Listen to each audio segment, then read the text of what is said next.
Hare Krishna, Krishna Krishna, Hare Hare, Hare Rama, Rama Rama, Hare Hare. Krishna, Hare Krishna, Krishna Krishna, Hare Hare.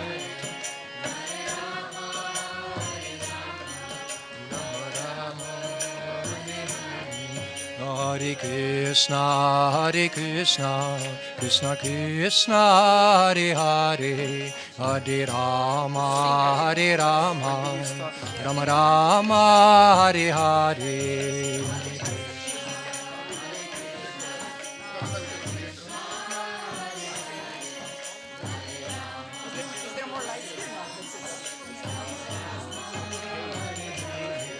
Hare Krishna, Krishna Krishna, Hare Hare, Hare Rama, Rama Rama, Hare Hare.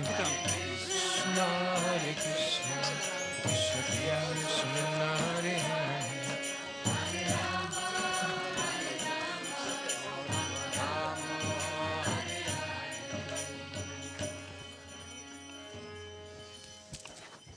His Holiness Krishna Kṣetra Swami Maharaj ki jai. Today is a special day. What special day is today? You're here Are they again? all still here? All these people in the morning, so noisy, so noisy. I could not even check my chapel properly. Really? Huh. You can take time later, but listen. Today is a special day for many reasons. Let's mention first one. We'll start slowly. We heard that it's Chaitya Guru Prabhu's birthday, and he was just singing this beautiful kirtan of Srila Prabhupada's, with Srila Prabhupada's melody. And he said, I don't know any other melodies. And we said, this is perfect for today. So, Yeah, he sings that melodies in many, many years. I know him. We were together on Sankirtan. Haribol. He distributed many books. I washed his lotus feet. that's special. Definitely worshipable. Thank you, Chaitya Guru Prabhu. So, today is auspicious day of... What is happening today? But I'm asking you, you going all the marketplaces, know all the people? I know why I'm confused. Yesterday we said this, we had this sign, welcome to Navadvipa. I don't know if you saw, I was full of impressions. When we came through the door, there was beautiful rangoli on the ground. Did you see that? And Lakshita did amazing Welcome work. to Navadvipa. This is, and yes, without this we cannot continue. This is Sharada Tilaka's art poster, and Madhavi Kishori nicely decorated it. So now we feel like everything is sort of in place. So we want to continue our getting closer to Navadvipa Dham, or we are already there, right? That was the idea. We are already in Navadvipa Dham. We living in Navadvipa. These people are coming to Navadvipa Dham. Yes, so they all arrived here to experience more nectar of Navadvipa Dham. And today we will go, you will take them through all the Navadvipa. Did you know that? I will take, no, I didn't know. Okay, maybe we'll ask Maharaj. Maybe that's safer, isn't it? Would you join? Is the prasadam? Yes. Yes. Oh, by the way, I hope you all honor these beautiful packets. This is a welcome into Navadvipa. Before you start the parikrama, everybody gets these muris. I think they were baked by Nandi Mukhi. And of course, loads of water I hope you have with you. And Coconut water.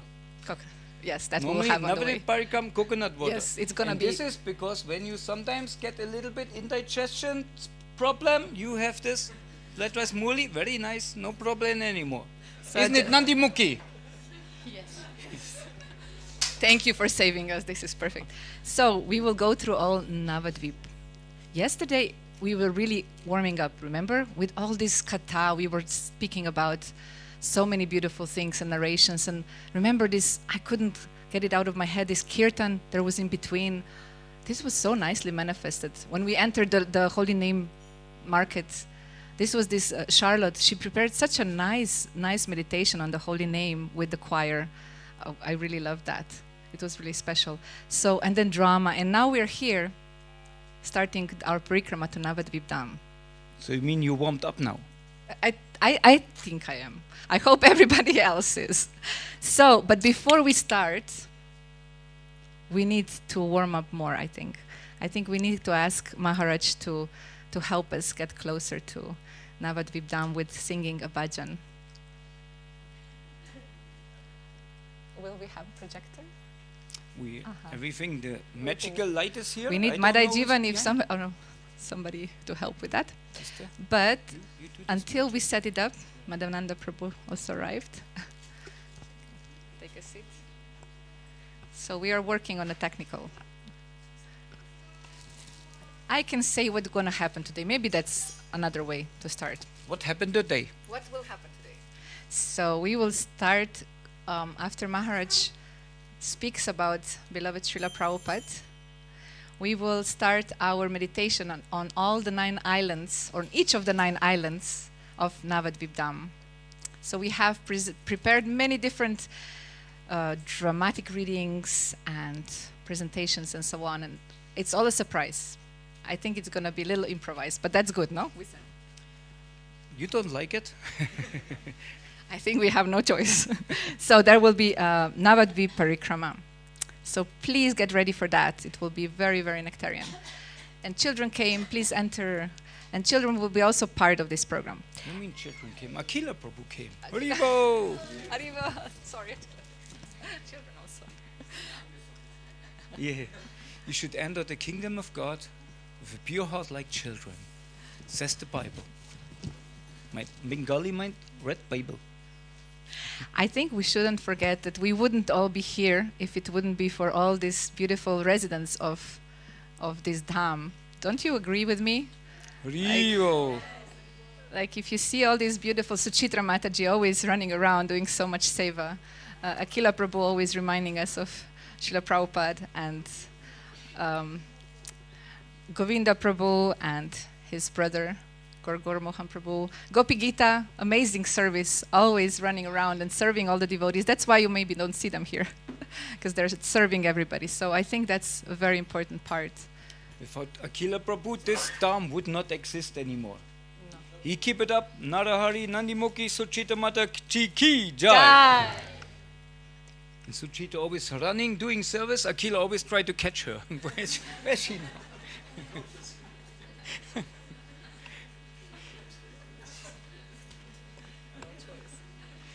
So what we do now, Bachchan? Is the technique ready? Getting there. Almost ready. But maybe we could read the translation. Do we have translation on the... March, want to say something?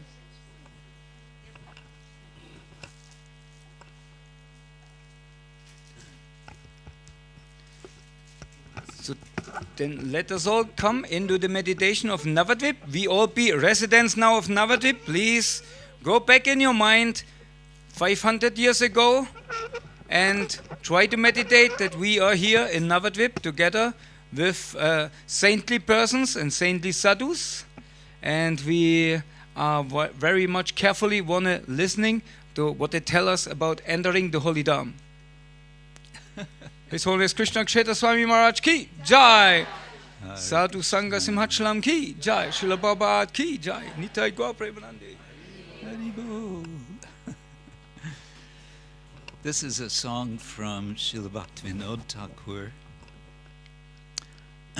Arunodaya Kirtan, and it's, I guess we call it Dutal. The rhythm is Dutal. And it's describing Chaitanya Mahaprabhu and his associates getting up in the morning, Udilo Aruna Purabhabhage, as the sun is rising in the east. Then the Dvija money, the jewel of the twice-born, Gaura, gets up, and Bhakata Samuha, together with his devotees, Loya Sate Gela Nagara Braje, they go, he takes them and they go wandering, or they went in the villages, the Nagara. And what are they doing? Tatai, Tatai Bhajaloko, Gana gana tahe janjara roll. If you want to impress your friends with knowledge of the actual name of what we usually call wampers, they're actually called janjas. Janja. Yeah. So you can impress your friends. Yeah, they go about tatai, playing the kol. This is actually a kol. It's called a kol because it goes in the kol, which is the lap. You play it sitting in the lap, so it's called a kol. And gana gana tahe janjararol preme dala dala shonara ango charane nupura baje. Nupura means ankle bells, and preme dala dala, so shivering in prema, in love. His sonar anga, his golden body.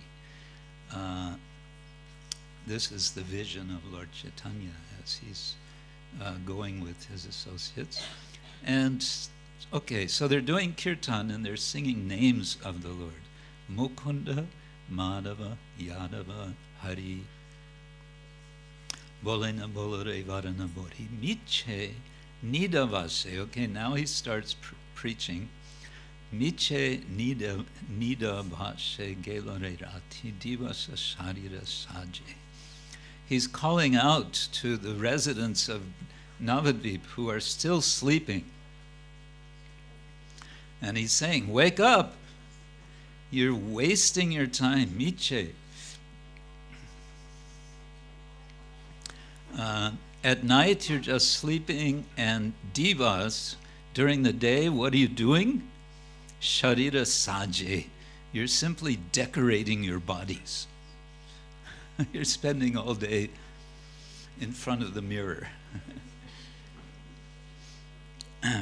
Amona durlava manava deha bhaya ki koro bhavana keha.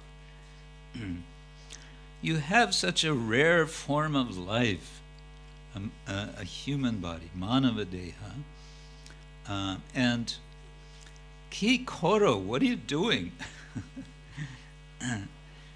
You're not getting the bhava of devotional service. Ebe na bhajile yashoda sutta charame puribe laje. You're simply you're losing it because of not worshiping Yashoda Sutta, na bhajile Yashoda Sutta. So like this, the song goes on. Urita tapan hoila ashta dina gelavoli hoibe basta tabe kano about alas ahoy nabaja ridoya raje. You're not nabaja ridoya raje. You're not worshiping the Lord, the King of the heart, ridoya raje. And then jivana anitya jana sartahe nana vida vipadagar. This life, jivana, has so many dangers, vipada, nana vidha, different types. So what to do? Namashroi kori jotane tumi taka apana kaje. Make your work, kaj means work in Bengali. Nam ashroy kori, having taken shelter of the name, taka apan kaje, keep to your work, whatever you do, but take shelter of the holy name. Jivera kalyana saranakam, jogote ashi e madhuranam. This madhuranam, this sweet name of the Lord, is kalyana sadhana. This is the auspicious sadhana to practice for the jiva. Avidya timira tapan rupe hrit gagane viraje.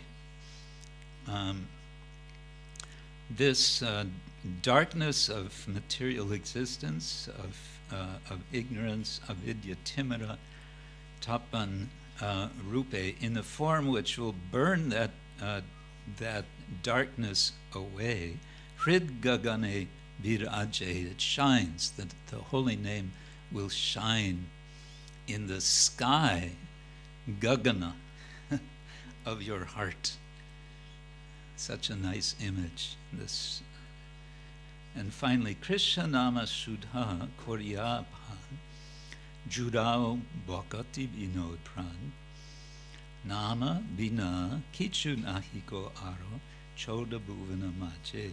Bhaktivinoda Thakur gives his signature at the end of the song and says, I have taken, I for one, have taken this song, this name, Kṛṣṇa nama, which is pure, Sudha, or which is intoxicant, and I'm drinking it, and so nama bina, without the name, kichu nahiko ara, what more is there in the 14 worlds?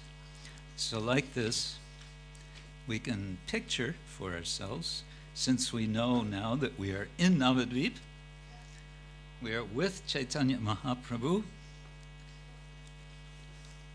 What do you think?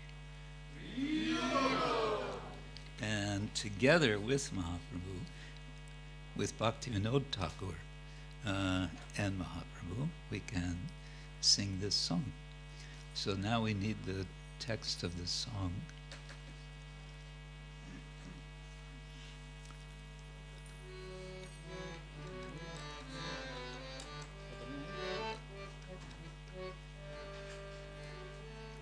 It's a little bit small. I don't know if it can be made bigger.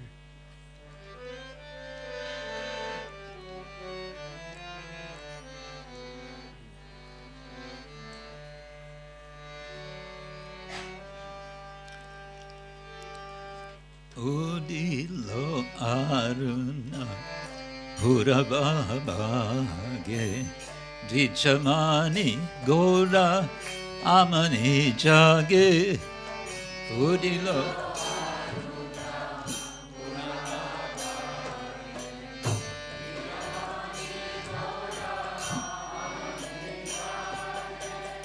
Vakata samuha loyas sate gelanagara braje.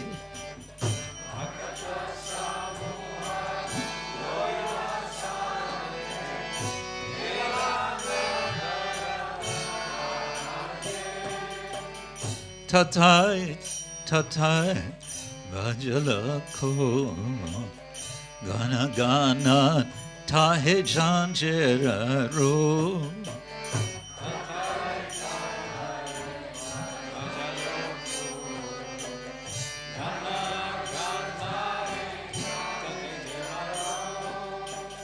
Prema dala dala, sonara anga, charane nupura baje.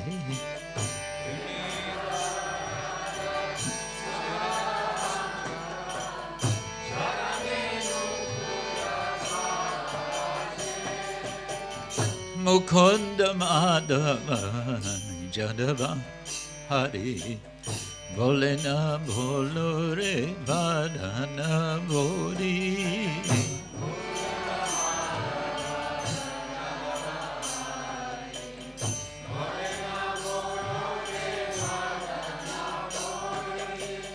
Niche nida base galore rati divasa sharira saje.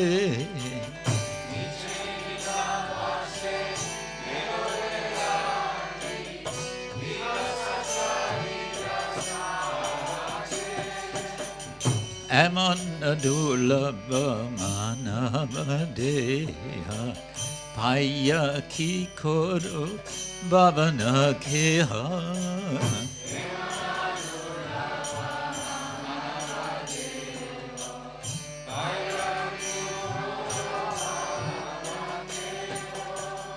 Evena Bajile Jashoda Sutta Charame Porive Laje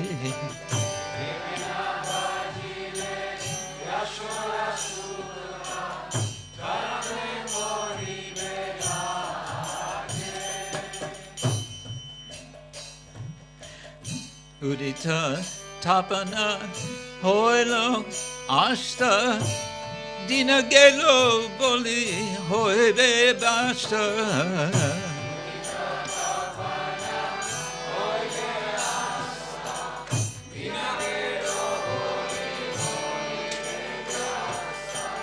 Tabe Kanoebe Alasha Nabacharido Yaraje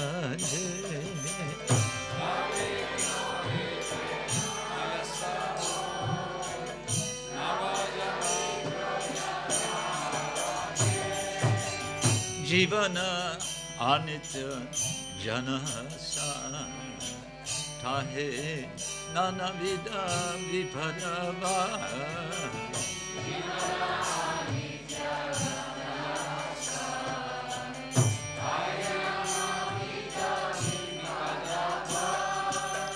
Namashaya Kori Jatane Tumi Taka Apana Kaje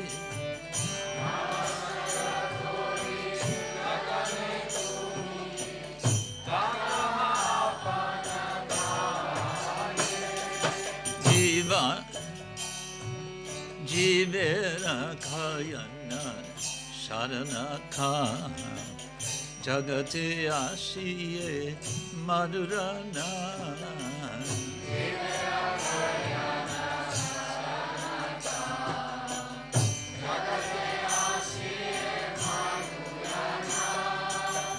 Avidya Timira Tapana Rupe Ridgagane Viraje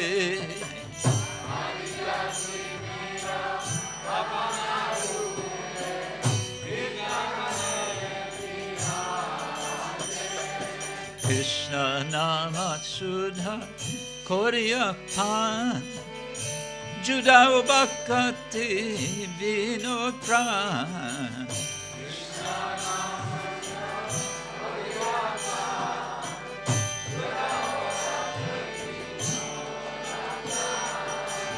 Nama Vinna Kichu Nahikoa Chodha Bhuva Namade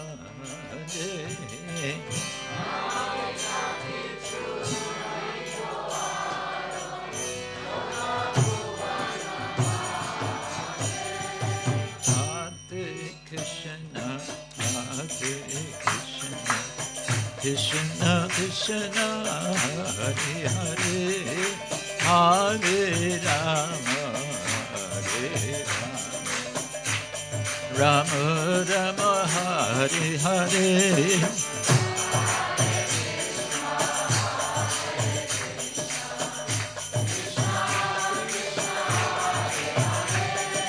Hare Rama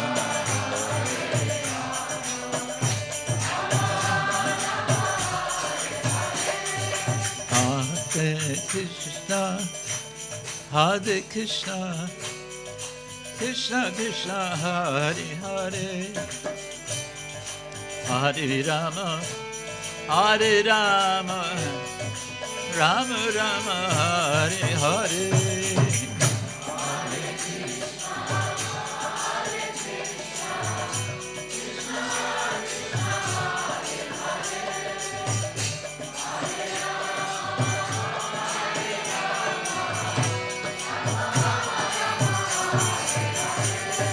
Hare Krishna, Hare Krishna, Krishna Krishna, Hare Hare, Hare Rama, Hare Rama, Rama Rama, Hare Hare, Hare Krishna, Hare Krishna, Krishna Krishna, Hare Hare, Hare Rama.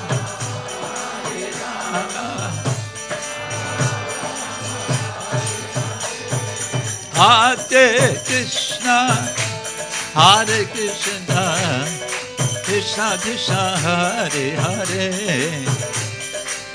Hare Rama, Hare Rama, Rama Rama, Hare Hare.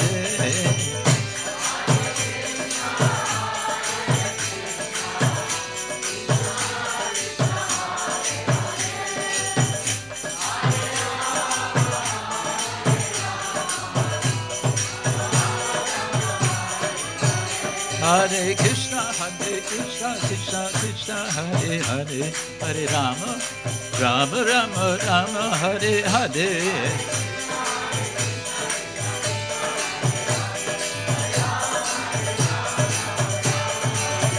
Haribo, Haribo, Haribo, Bora Haribo.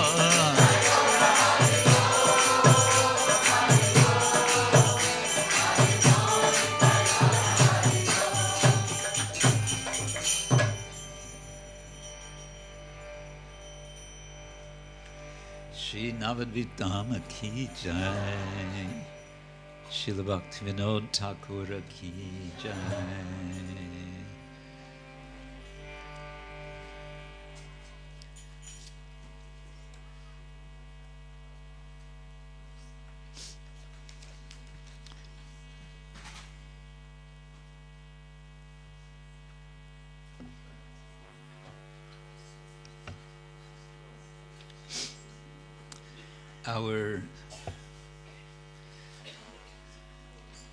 Our theme of this mini retreat is what?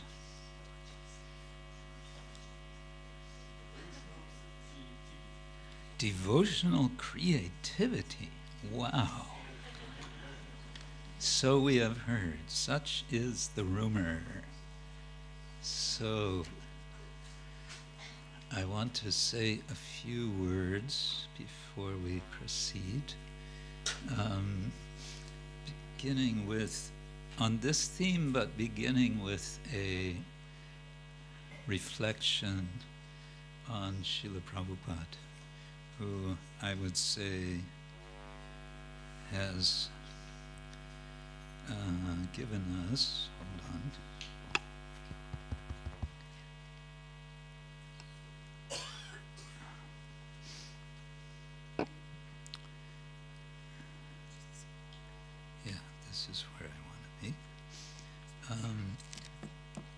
he's given us the example of devotional creativity. And he has encouraged all of us in this regard. And I think a very sort of simple way to remember this is something I wrote about in Vyasa Puja offering to Srila Prabhupada for Singhachalam, on behalf of Singhachalam, in 1999, 25 years ago. I wrote an offering to Srila Prabhupada in which my theme, I was focusing on one practice that Srila Prabhupada had whenever he would end a kirtan. He would chant what after some time we learned is called the prema dvani. Right? Now we all know what is prema dvani, right? Yes?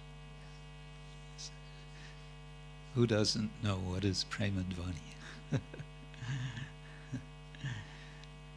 Okay. Prema dvani means literally it means love vibrations.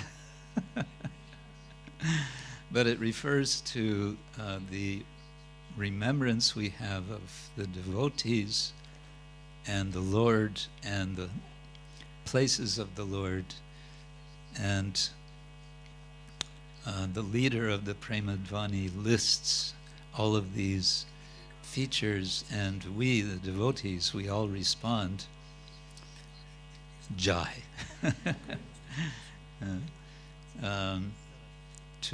We respond to the question word. I think it's meant to be a question word, ki. Or else it's a genitive, feminine, Hindi, I don't know. So we say Jaya Om Vishnu. What do we say? Jaya Om Vishnu Pada Paramahamsa Parivrajaka Ashtotarasata Shishimad, His Divine Grace, A.C. Bhaktivedanta Swami Srila Prabhupada Ki Jai. So like that, we go through all of the acharyas. We do a very short version, as Prabhupada did, but sometimes you'll hear devotees do very long ones, with listing everyone and everywhere and everything. But the point is, Prabhupada would end with all glories to the assembled devotees. And how do we respond? All glories to the assembled devotees. All glories to the assembled devotees. Yes, we know the response. Actually, it's a special feature of ISKCON that during the Premadvani, we're all with our heads on the floor. That's you will not see that anywhere except in ISKCON. Apparently, devotees just got the idea to do it, and Prabhupada sort of, yes, why not? And then it became tradition. So he says, all glories to the assembled devotees, and he says it not once, not twice, but 3 times. Because if you want to emphasize something, don't just say it once, don't say it twice, say it 3 times. And what is he saying? Well, he's giving the English version of Samaveta Bhaktavrinda Ki Jai. Yeah. But he's making it not just Jaya, but Sarva Jaya. All glories. All glories to the assembled devotees. And by doing this, there's 3,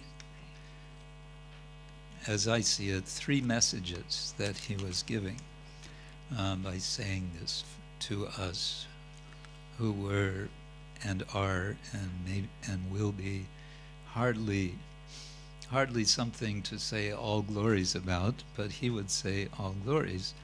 First of all, giving his blessings. Giving his blessings that his followers could become glorious simply by continuing to engage in devotional service. And so by that he's saying, you are glorious because however awkwardly, however imperfectly, however whatever the shortcomings are, you are all glorious because you are sincerely serving the Supreme Lord. A second message which I derived from his saying all glories to the assembled devotees is encouraging us to make progress. Fanning the flame. When there's a small flame and you want a big fire, you fan the flame, you give some fuel, and some air has to be there as well. And you fan, but you fan in a nice way, not to blow it out, but to encourage it to increase. And so we could say he is also recognizing that we were and are making progress just by virtue of continuing the practice. So all glories to the assembled progressing devotees. And a third message that I find in this is that he is teaching us. What is he teaching us? Well, he's teaching us to recognize that all devotees, in whatever position we may be, are glorious. So it's for us to recognize, to acknowledge, to appreciate. It's about appreciating devotees. That's all. So all glories to the assembled devotees. All glories to the assembled devotees. All glories to the assembled devotees.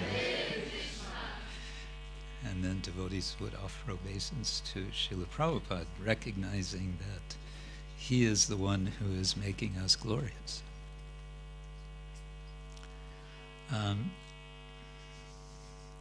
And a final point in this regard is what I see in Srila Prabhupada, his firm conviction that this is the case, the devotees are glorious. He was not simply humoring us. You know this expression, making us feel good, flattering us or whatever. But he actually had this conviction. And I believe that this is a conviction that we need to cherish as to be valued in all the situations of our lives as time goes on. In other words, we all experience things change in the course of our lives. So many things, everything, everything changes. And with the changes, it's very easy for the clouds of uncertainty to come over us. So what we, I believe, do well to remember is Srila Prabhupada's faith in us. The acharyas, the teachers of Krishna consciousness, they all have faith in us. And because they have faith in us, it gives us impetus to accept the mercy that they're giving us, and thus to be empowered to engage in wonderful devotional service. I always, I like to remember, and in remembering I feel the pain of his absence of the late Kadamba Kanana Swami Maharaj. This was a kind of ongoing theme for him. In particular, he saw this as a key message of Chaitanya Charitamrita. How Chaitanya Mahaprabhu was empowering his followers to engage in devotional service and to do wonderful things. And we see that again and again and again. If you read letters of Srila Prabhupada, how he was encouraging his devotees and thus empowering, many times beyond, you could say, capacity. He was always thinking, we say in English, sort of crude English, he was thinking big. he was expecting us also to think big. And as you all may know, there was a certain word which Srila Prabhupada did not like, which he considered not to be found in the dictionary of those who are wise. What was that word? Impossible. What did he say? Impossible is a word in whose dictionary? Fool. Or in Bengal they would probably say pool.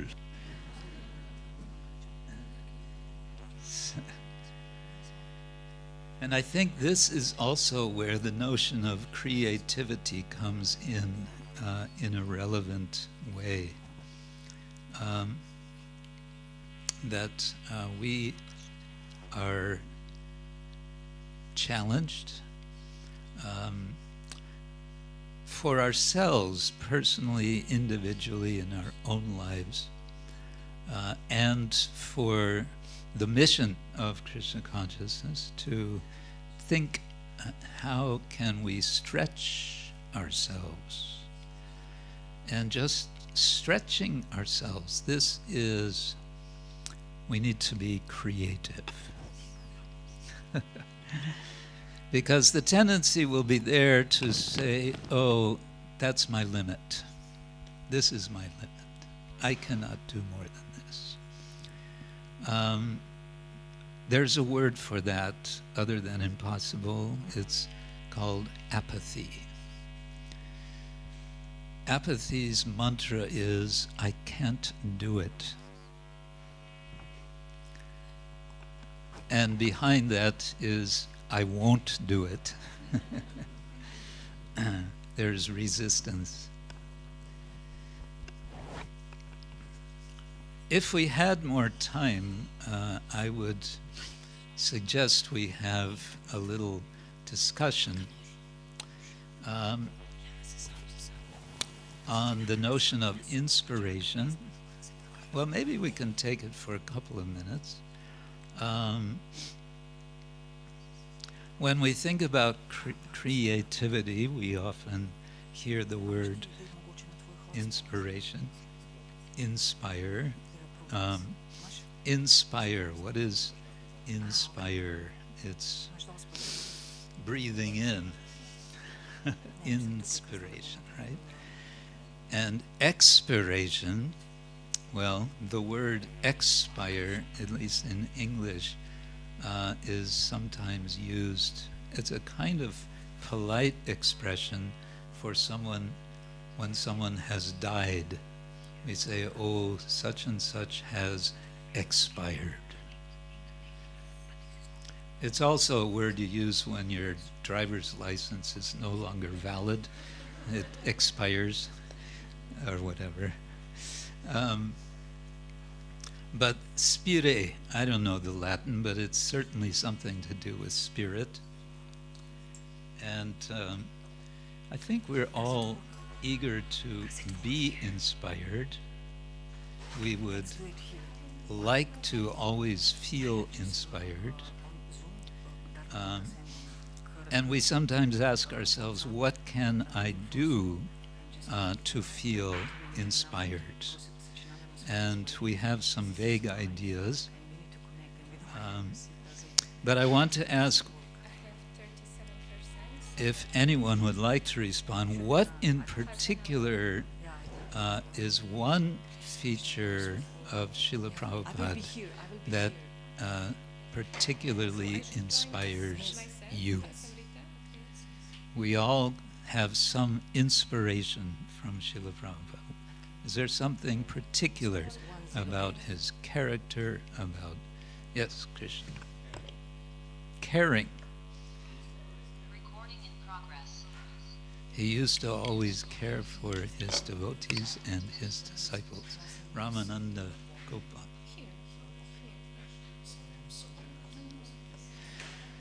Compassion, because without it you would not be here.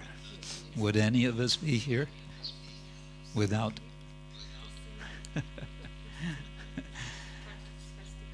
Yes, Atmaniveda.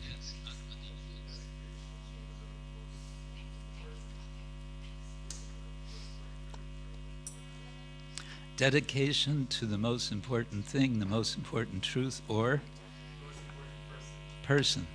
Okay, yes. Yes, Ramana. Rai Ramana. His boldness in speaking the truth. No compromise, okay.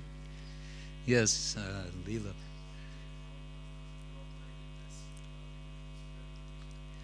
His creative broad-mindedness in expressing, in spreading Krishna consciousness. Yes, very good. Akila.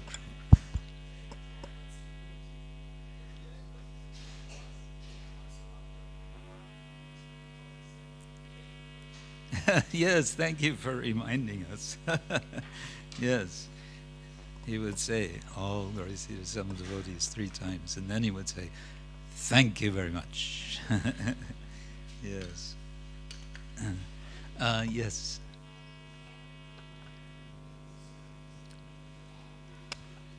Uh-huh.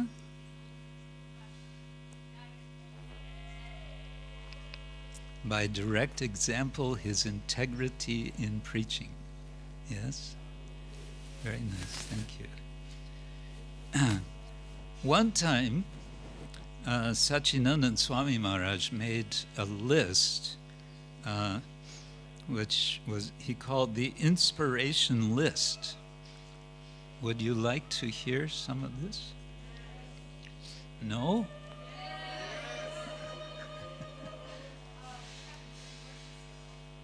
Uh-oh, what happened?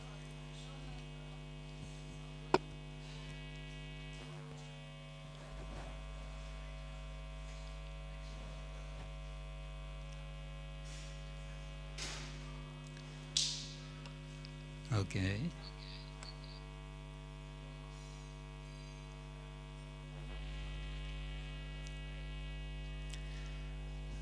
Pray for the connection. Hare Rama, Hare Rama, Rama Rama, Hare Hare. Kṛṣṇa, should I say something? Am I audible? Hare Hare, Hare Rama, Hare Rama Rama, Hare Hare. Ah. Am I audible? Can you hear? Uh-oh. Well, at least we have darshan. Whoops, it's echoing. Hare Kṛṣṇa, can you hear anything? Yes, now we start to hear. Now you start to hear. That is very good. That some connection seems to happen. Was I now audible, if I may ask?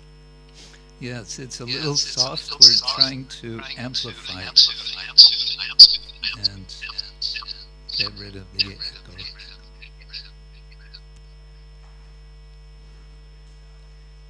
Our I will try again technicians. to say something, so Yes, as now to I see if the connection is working now. Yes. I hope it will work, but I need a signal from your side to see if it What happened? That was really all the power? Not all the power. This is still on.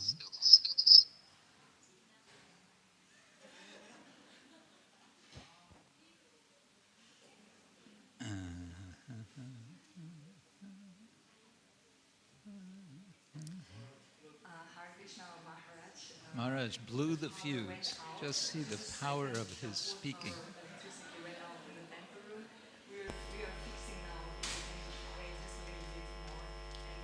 Make it workable. Thank you. then I Udaya Chandika. Yes. Then I would suggest that let Maharaj continue his lecture in the temple room, and once the connection is, I will stay here, and once the connection works, then you can let me know, and then I will speak. Yes? Yes, we're getting now through a mobile phone and a microphone, so I think this can work. Yes, let's try now, Maharaj. No, he's not hearing me. Yes, here I see you, Maharaj. Uh-huh. On the So please go ahead. video. Well, my contribution should be useful for your program. So please decide whether or not your technical crew has put it together. That they have gotten it together. I will say something, but if it's too difficult and too interrupted, then I don't know. They have to, I could, for instance, phone you and the phone. I think it'll work now. It will work now. Good. Hare Krishna.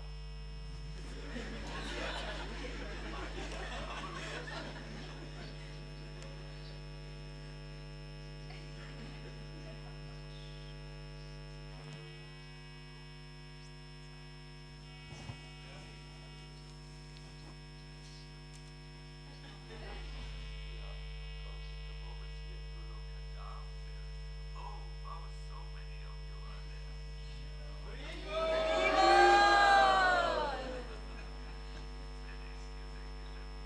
My glass.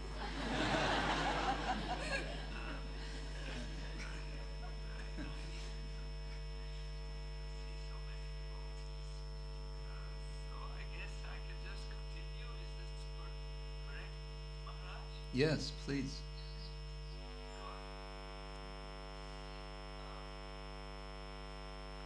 Namo Vishnupadaya Krishna Prasthaya Bhutale Srimate Vedanta Swami Namine Namaste Saraswati Devi Namani Pracharine Nirvishesha Shunyavahari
philosophy in everything, including repairing a motorcycle.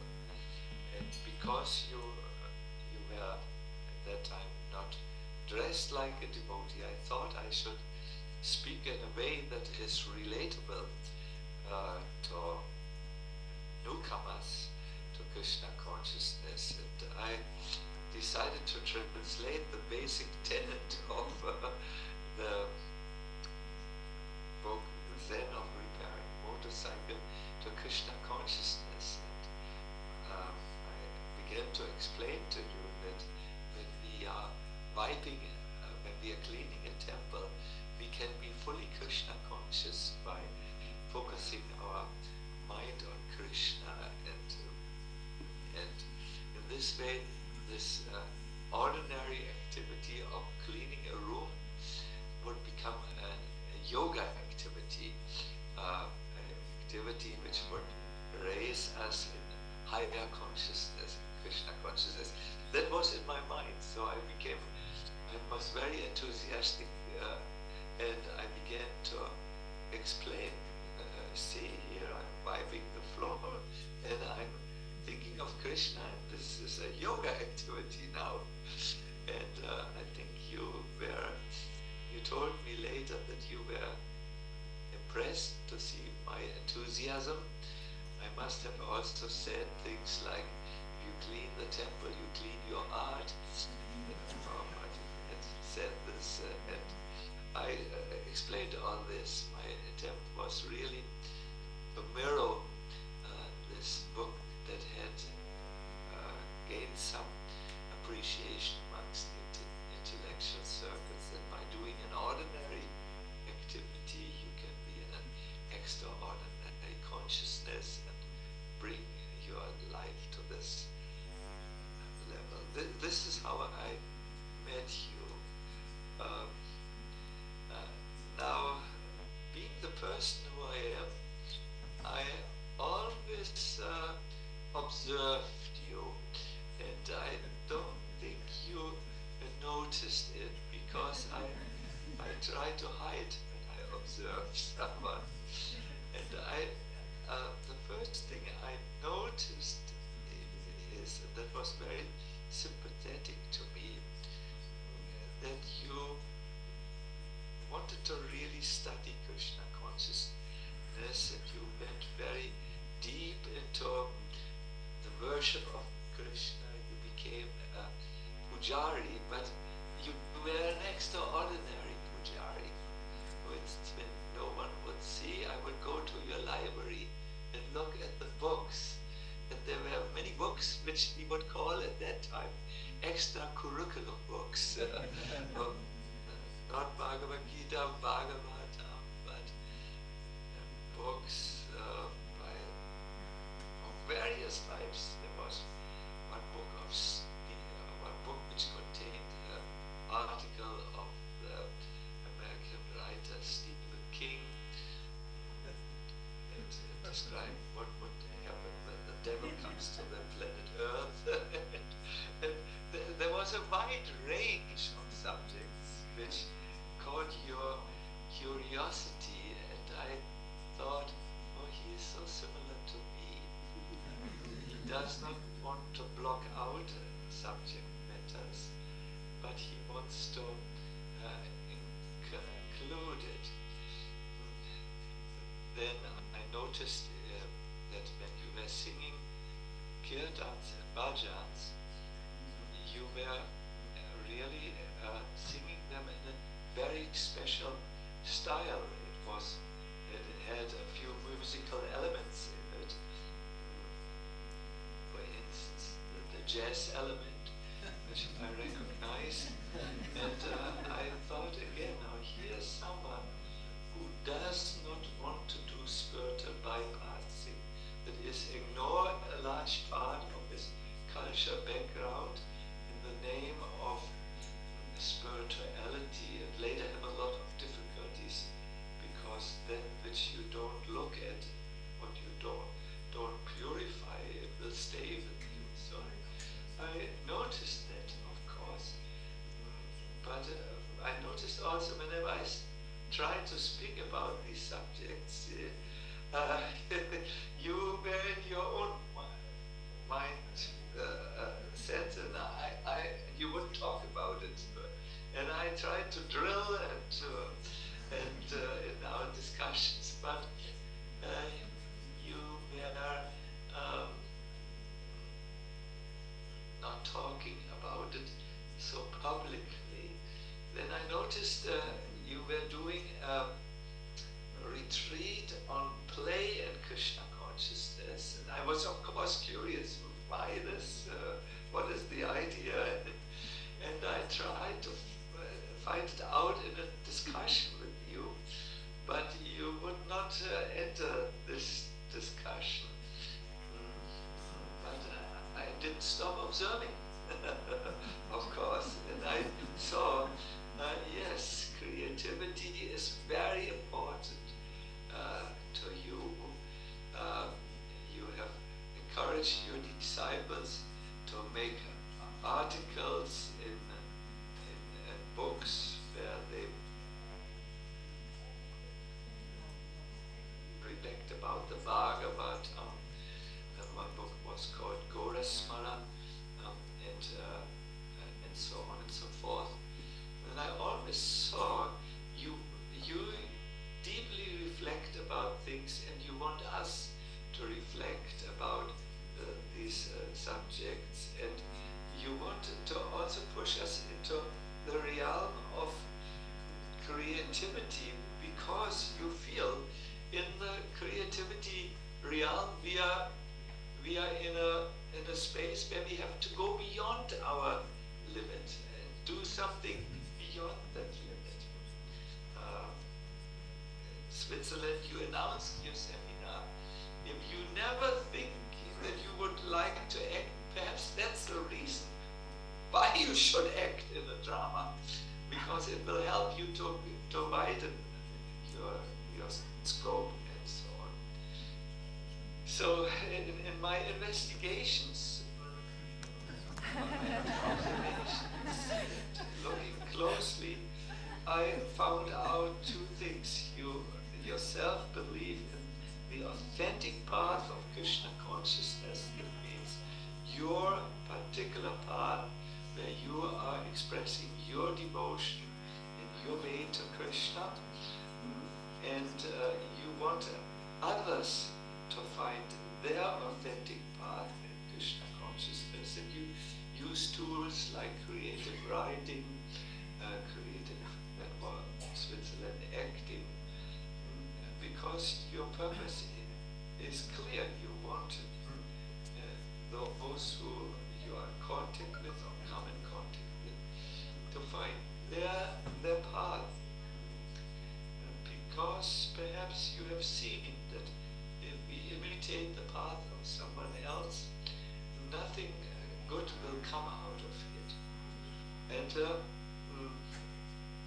there are, let us say, two verses in the Bhagavad Gita which say just that. These verses are repeated almost verbatim. We all know that there is the Paribhashita Sutra, that is the key verse of the Bhagavad Gita, which is repeated twice. Manmana bhavaman bhakto majaji mam namaskuru. That is repeated twice because it's an essential message of Krishna. Bhakti is performed by thinking of Krishna, by serving him, by worshipping him, by offering our obeisances to him. This is a central theme, but there is another central theme of the Bhagavad Gita, and because it's so central, this verse which expresses this theme is also repeated twice. One time we find this verse in the Bhagavad Gita, 3rd chapter, 35, and the second time is in 1847. This verse is about Swadharma, one's own dharma, is one's own, and Dharma, we all know Dharma. I think we could also say one's own path, one's own purpose, one's own prescribed duties that comes with our birth, like this. So the verse says, Shreyan Svadharmo Viguna Paradharmat Svanushtitat Svadharme Nidhanam Shreya Paradharmo Vayavaha. The translation reads, it is far better to discharge one's own dharma. I leave it, this Sanskrit word. It's far better to discharge one's own dharma, even though faultily, than to do another's dharma perfectly. Distraction, the cause of performing one's own dharma is better than engaging in another's dharma, for to follow another's path or dharma is dangerous. Yes, if we do not find our own personal expression in bhakti, and this is our Kṛṣṇa Kṣetra Maharaj's one of his central messages to his audience, that could be dangerous. If you follow and if you imitate another's path, that could be dangerous. So authenticity, following your own dharma or prescribed duty or purpose, so is very important. To not do this, are perilous, dangerous. Now the same two lines are appearing in 847, and I will read you the first line of the verse, and then this time another reason is given why it's important to follow one's authentic path. Shreyan Svadharmo Viguna Paradharma Svanushtitat. This is identical with the verse from the third chapter. It says it's far better to engage in one's own dharma or devotion, even though imperfectly or faultily, than to accept another's dharma. That's why this is so. A second reason is given. Svabhavani yatam karma purvam nabnoti kilbisham. Dharma according to one's nature, are never affected by sinful reactions. In other words, if we do follow our authentic path, there may be difficulties. Just for the fact of being in our dharma, being situated in our dharma, there is no reaction to bad reaction to whatever we do in our dharma. Even if there are mistakes happening, they are not affected by the normal law of dharma.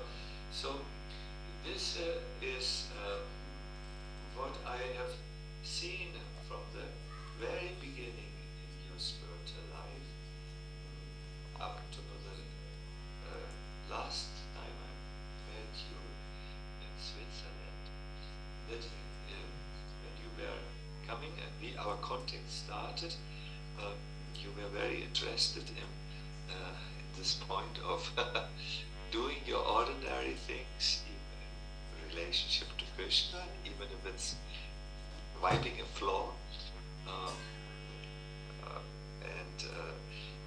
yes, and then I saw you singing so in your own style, reading, then studying. At that time, when you went to on your path to study. It was not easy.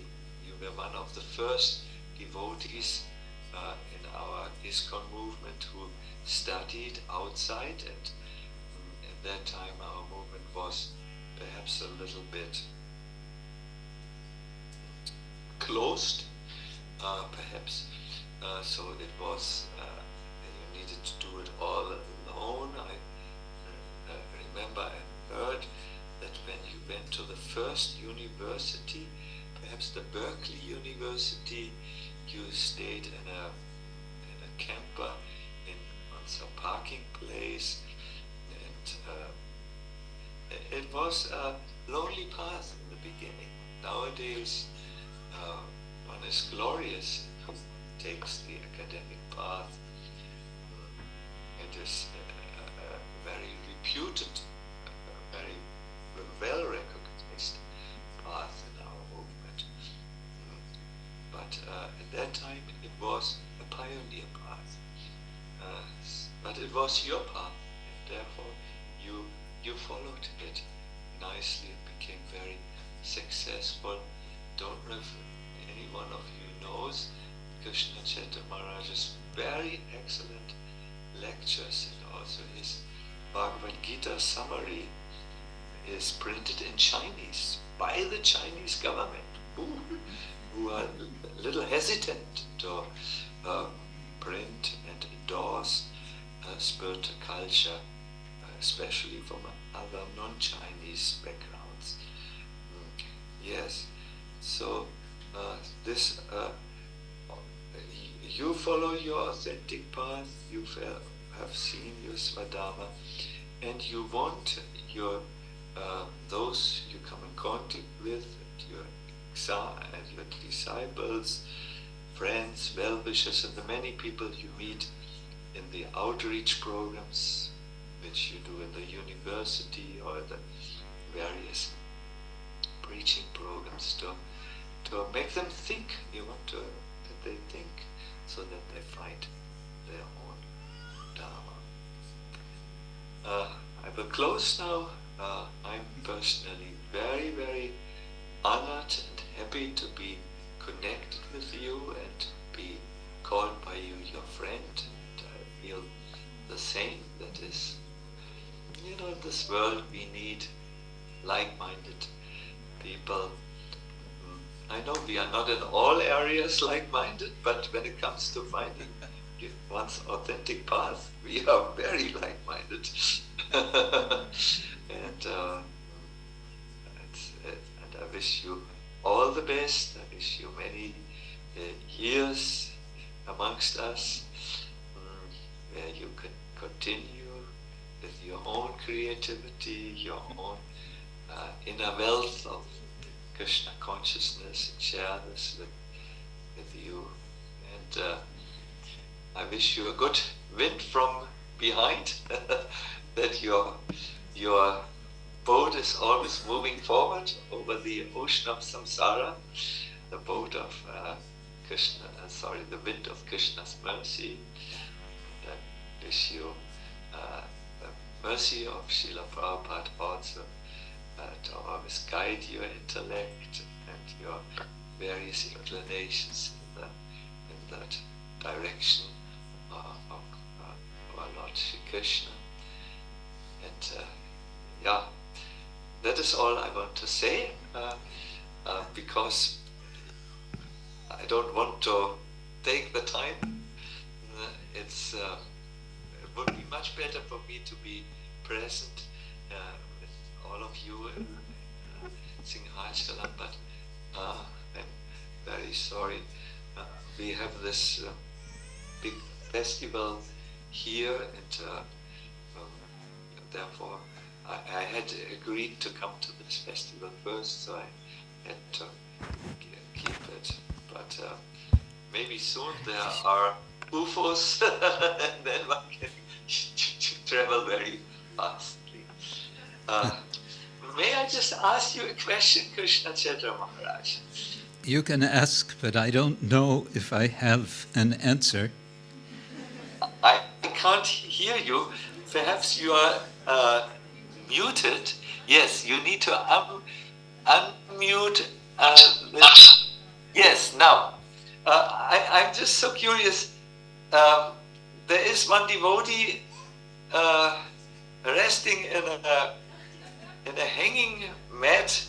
Is it Lord Chaitanya Mahaprabhu, or and what is behind that that image, which is, I believe, next to you? Oh, here, yes, yes. This is Lord Chaitanya after he.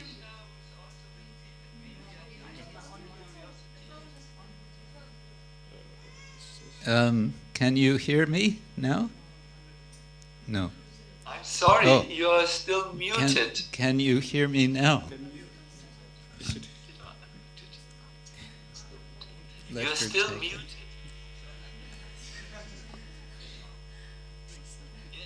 Okay. Can we?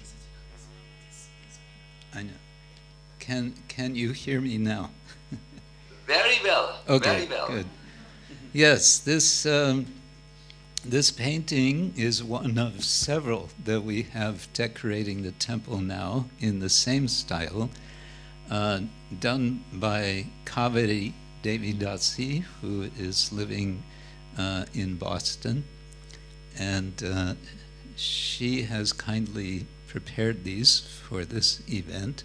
So the one you were seeing, it looks like, I know, I thought the same in the beginning, that, oh, Lord Chaitanya is sleeping in a hammock.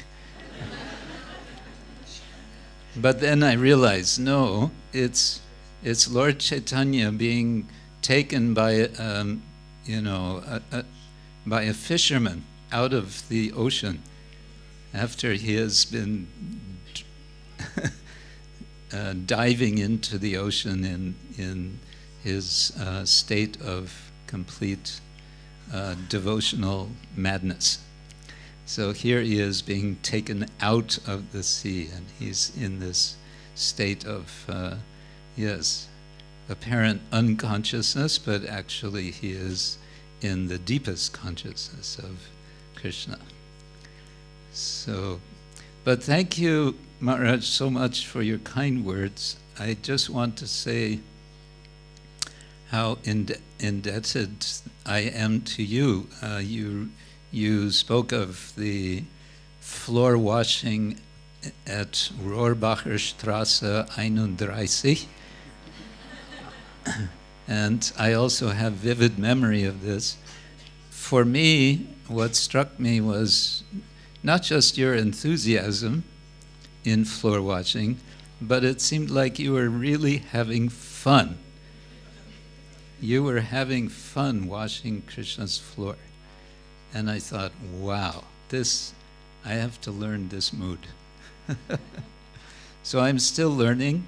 You're always my teacher. You are my spiritual big brother, even if materially a bit younger.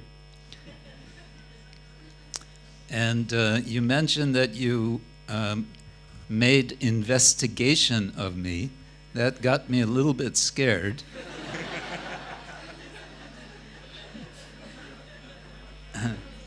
There's no privacy in this world.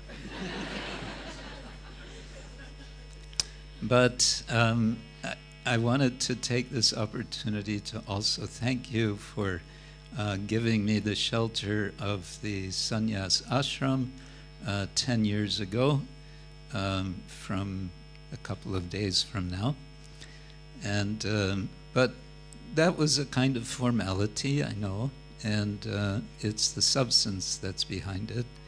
And as you've nicely explained, it's about finding our swadharma and pursuing the swadharma. And of course, you have been giving that example so nicely to so many devotees all over the world.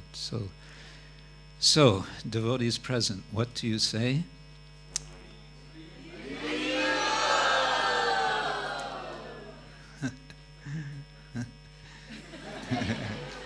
Hare Krishna.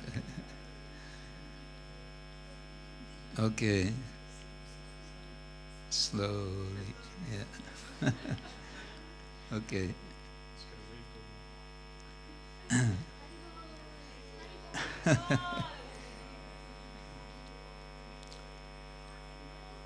Oh, he's saying something. Please do take, when we were talking, and when I shared how I observed in Kṛṣṇa Maharaj this search for his authentic path, and then pursuing it with so much devotion and so much connection to Prabhupada's mission and Krishna consciousness. I thought this is something you can see and then follow in your own path, in your own Krishna consciousness. After all, we become connected with a person whose example inspires us, whose teachings inspire us. And this is a very pronounced thing.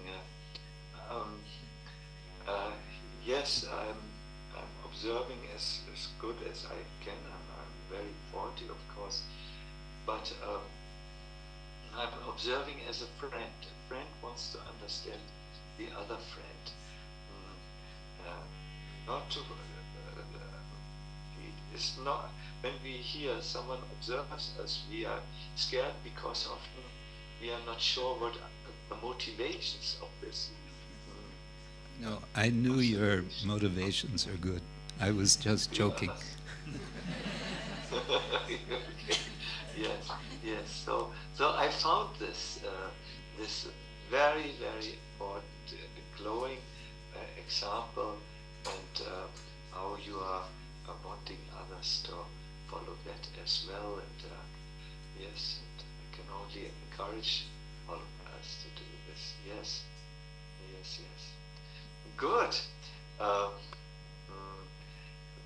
Then I guess I would love to be with you and continue to talk, but you have a program there, and may this program go on really nicely with all of you, and then I guess I will sign off because the festival is here going on. So thank you very much. Here's also Kṛṣṇa who wants to greet you. Kṛṣṇa.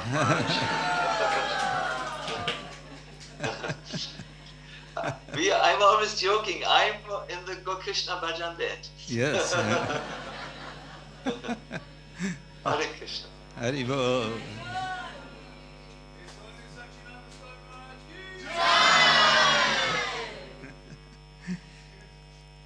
Srila Prabhupada ki jai, Gaur Premanande. Okay.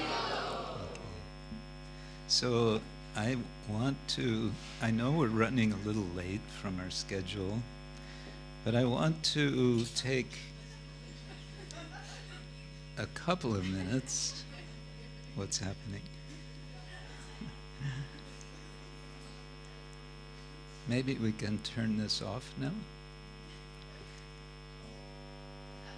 Now it won't turn off. It's a monster. Okay. Shall we put on more light again?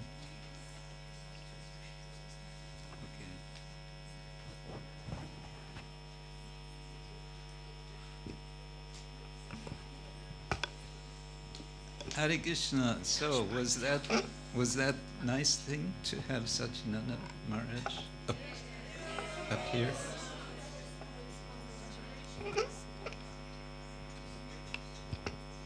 So I now have a request. Oh, who is groaning? Somebody's groaning. What? He wants something from us?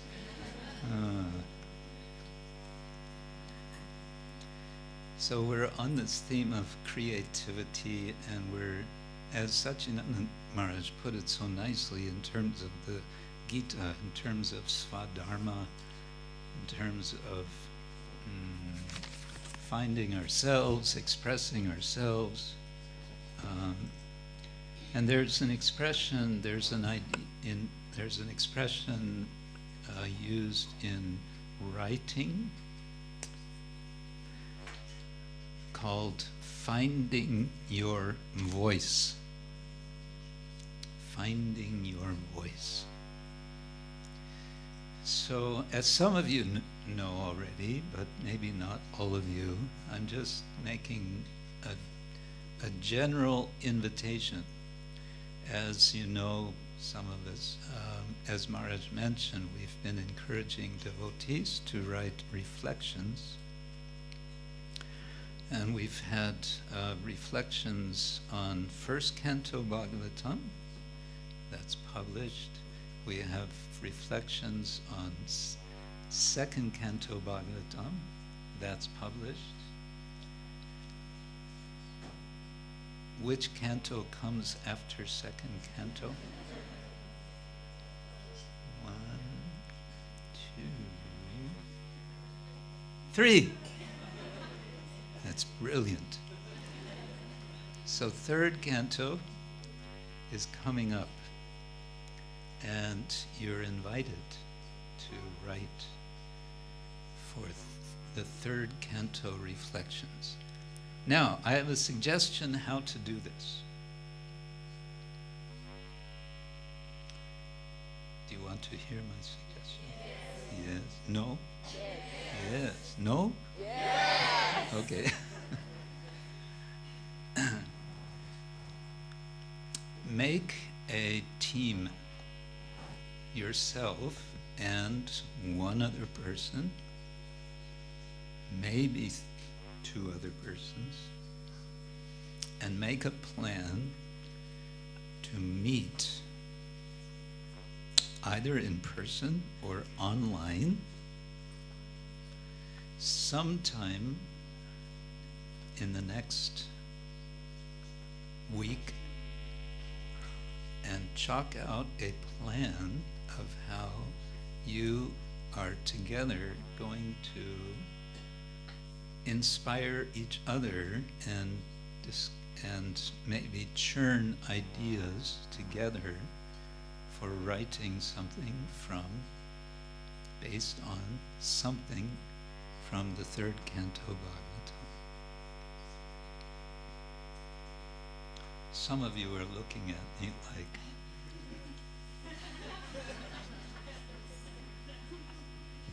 huh?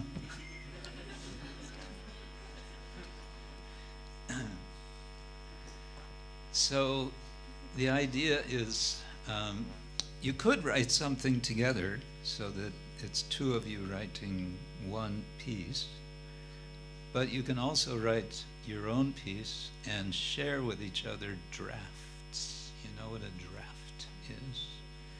A draft is a first try, and then maybe a second try, and share and read back and forth and discuss and suggest improvements for the other, for your friend, and be ready to rewrite, and maybe even more than once rewrite. Good writers, some good writers, they rewrite several times before they're happy with what they've done. Now, I happen to know that there's a lot of potential in this room of writing your realizations, which Srila Prabhupada wanted us to do. I know because I've seen, I've read, and I'm very inspired by what I see and what I've read. One suggestion, which is just an idea, is to, as you're reading, and of course this is all just a big trick to get you to read third canto Bhagavatam. When was the last time you read third canto Bhagavatam?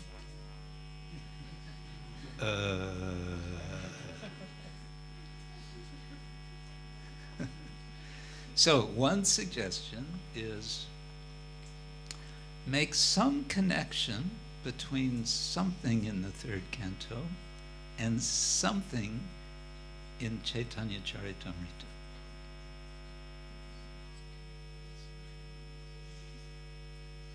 again, devotees are going,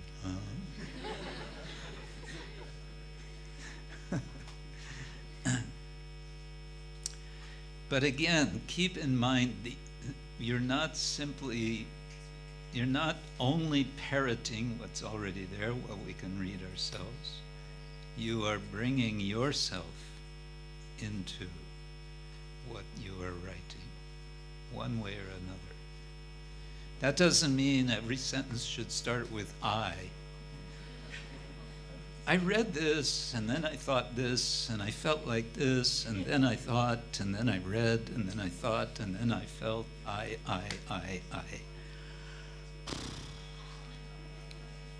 No, that's not the idea. What do you think?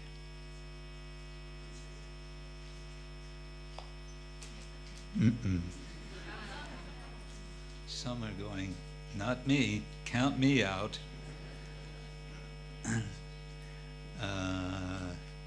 Well, we can't force anyone, can we? But it's an invitation, and we have I don't like the word, but it has a certain meaning. We have a deadline.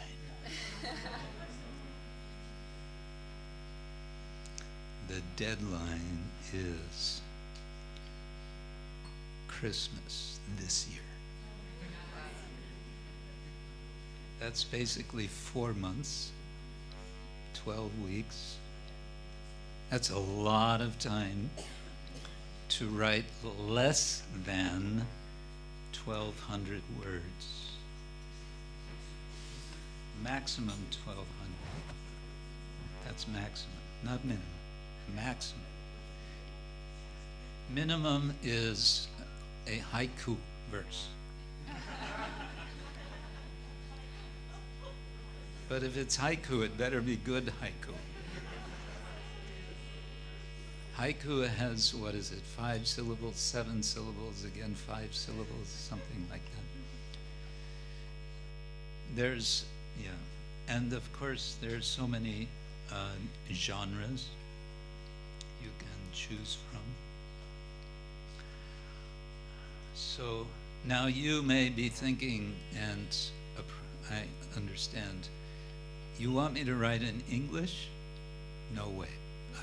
It's not my language. My language is Swahili.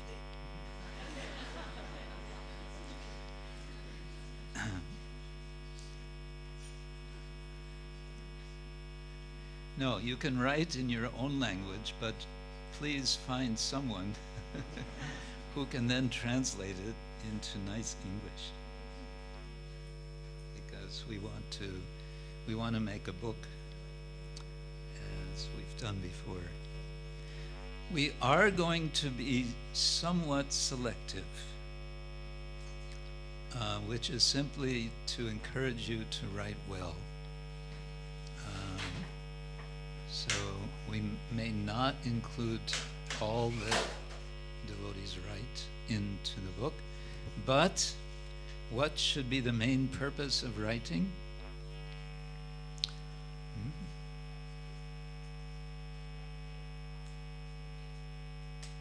Perfecting, reflecting. Yes, reflecting, reflecting on what we've read, and what else? Akila Prabhu? To give inspiration. What else?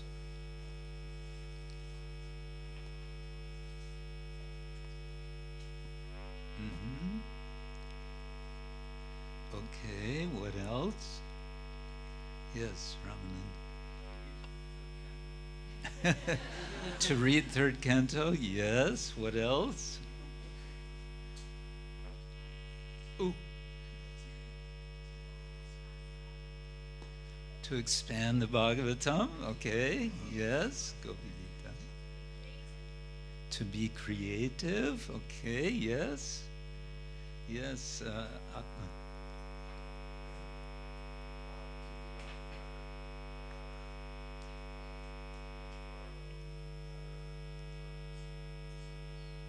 Okay, yes. It's yes to all that you said, and there's something more. Yes.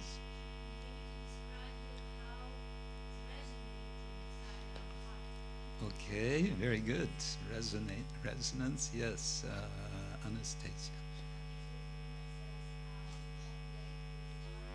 To collaborate with each other, yes. And Ramananda.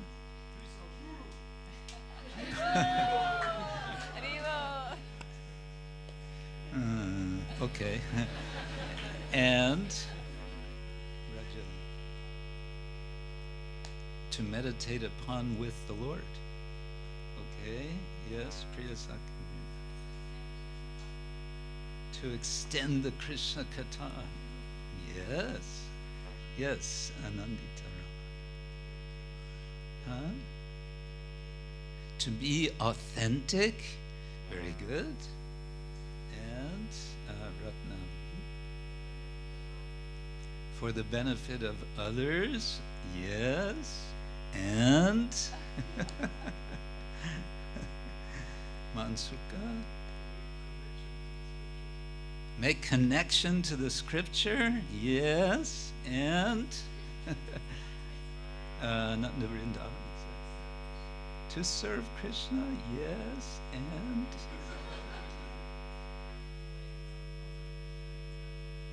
to wake up our spiritual creativity, yes. What else? Yes, good. Savitri Sham. To follow Prabhupada's instructions, yes. Yes. Maybe something what you said before, to go out of our apathy, saying I can't, and expand beyond the limits and go. Yes, also. Yes, back.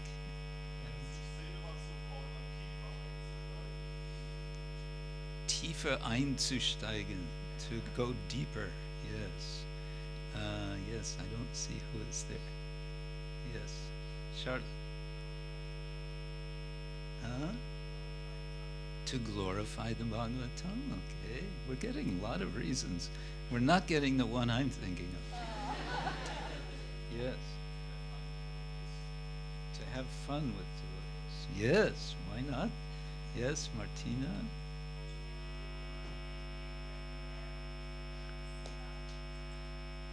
To have a goal and make regular seva. That's nice also. Thank you. Yes, Krishna. Madhavi Krishna. To write about Krishna. Yes. Yes. To find our writer's voice. To find our writer's voice. Yes. And what kind of a voice is this? An inner voice which, through the process of writing, is purified.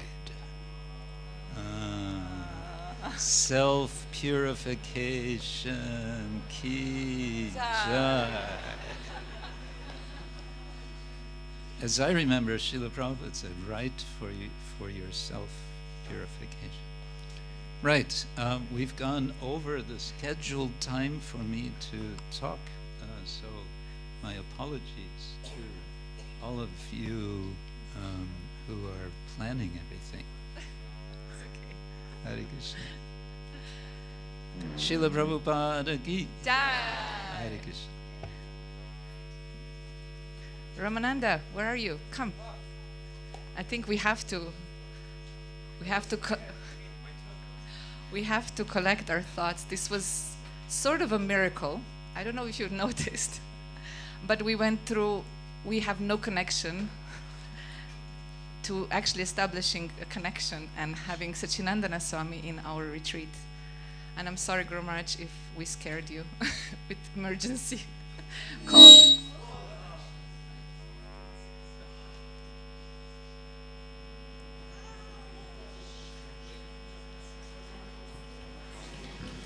My dear devotees, Hare Krishna. So we coming now You have something else. So can you say something else? Sorry, I again jumped in. I think we need a stretching time. Well, we're thinking maybe we can all stand up for just a minute. And I don't know, Sitarani, would you like to lead us into a little stretching for 1 minute? You're a yogini. Adipurusha stretching. You know? Everybody, arms in the air. Arms in the air. And shout out, Gauranga!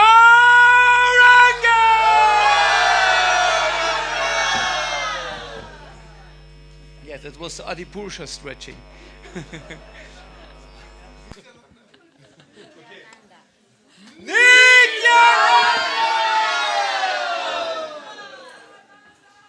Gauranga! Gauranga! Gauranga! Gauranga! Nityananda! Nityananda! Gauranga! Nityananda! Gauranga! Gauranga!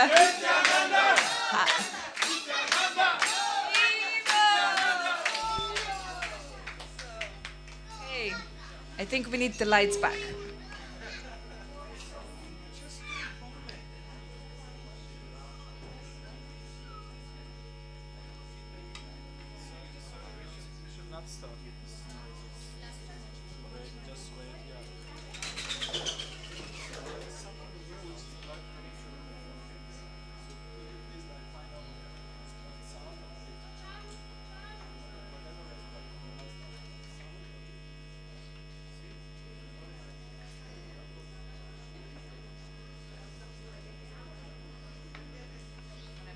Without screaming.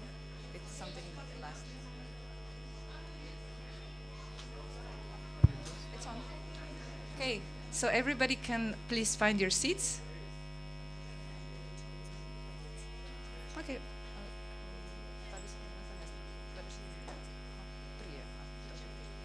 Okay, please find your seats.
Lupe, wolltest du für dich? Oder? Was?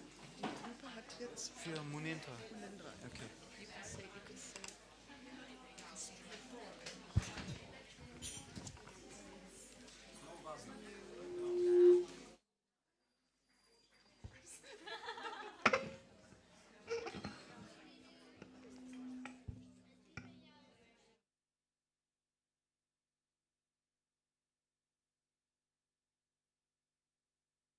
He held it the whole time. He's pushing buttons. Check, check.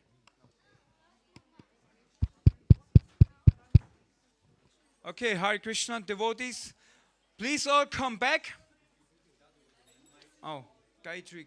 Okay, we maybe have a Gayatri break.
think we're ready. And we will enter the first island of Navadvipa with the first meditation. So this island is called Simantadvipa, and it's the island which includes the process of Shravanam, or hearing. So we'll hear from Amrita Lahari, or somebody else maybe.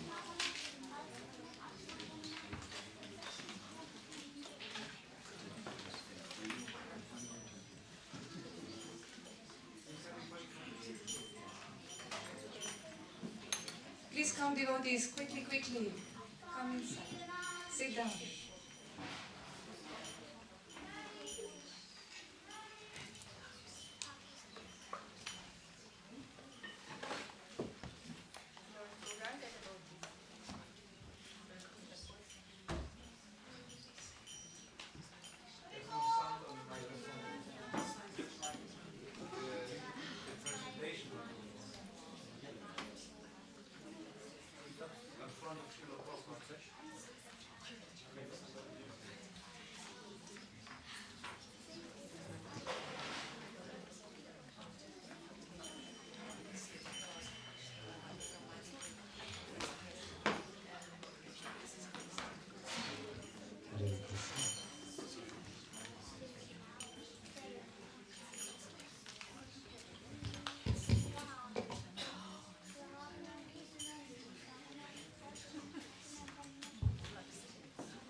Oh, Lord Gauranga's devotees.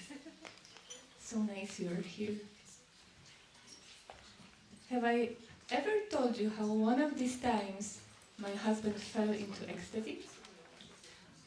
He was dancing madly and loudly chanting the name of Gauranga. But that time I was really tired with all these mantras and tantra, feeling it is just more entangling.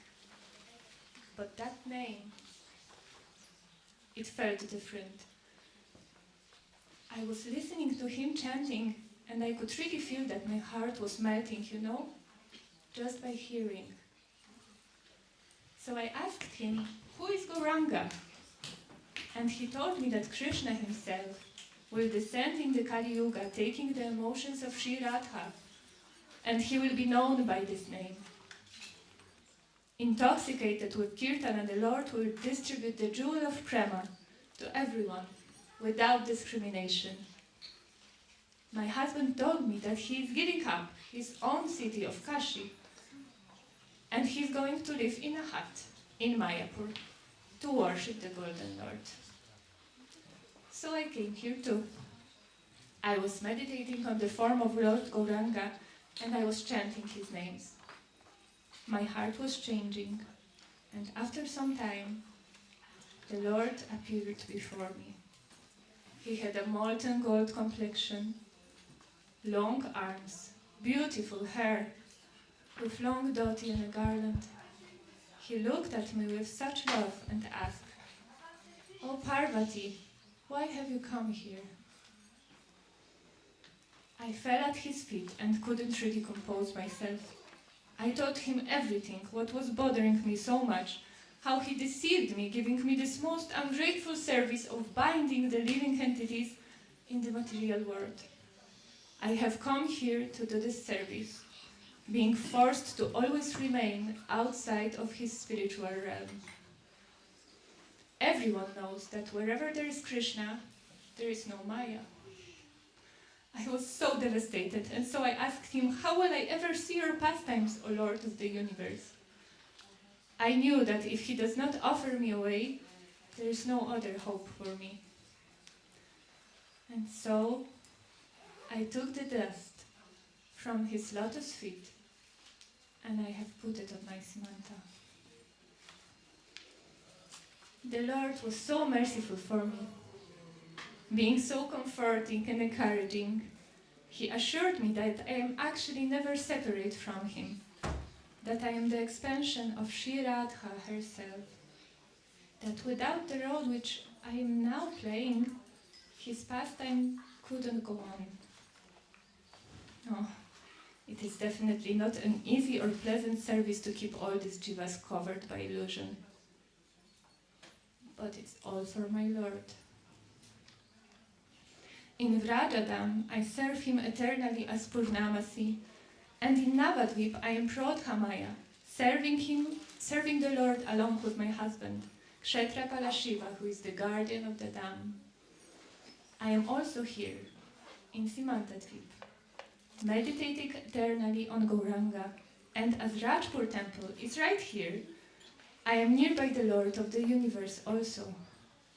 In his form of Jagannath, he is so merciful, he keeps me always close and blesses me profusely with his Mahaprasadam. This is all thanks to this other time when my husband was in ecstasy. Have I told you that? Narada Muni once cleverly tricked Lakshmi Devi and compelled her to give him Mahaprasadam from Lord Narayana's plate. Narada is always quite an ecstatic space boy, but wow, this time he could not control himself. He was running from planet to planet, chanting and dancing, and when he reached Kailash, my husband really wanted to know what made him so happy. When he heard about Lord Mahaprasadam, he immediately asked if Narada Muni has brought some to him, but he didn't. While apologizing with his hand folded and his head down, he noticed a morsel of prasadam under his fingernail. And then, so he put his finger straight to my husband's mouth. That must have been a funny picture. And at that time, my husband started to dance in ecstasy so intensely that it looked like the annihilation of the world, and it was really not the time yet. The whole universe actually started to shake, and then the demigods came to me, asking if I could pacify him.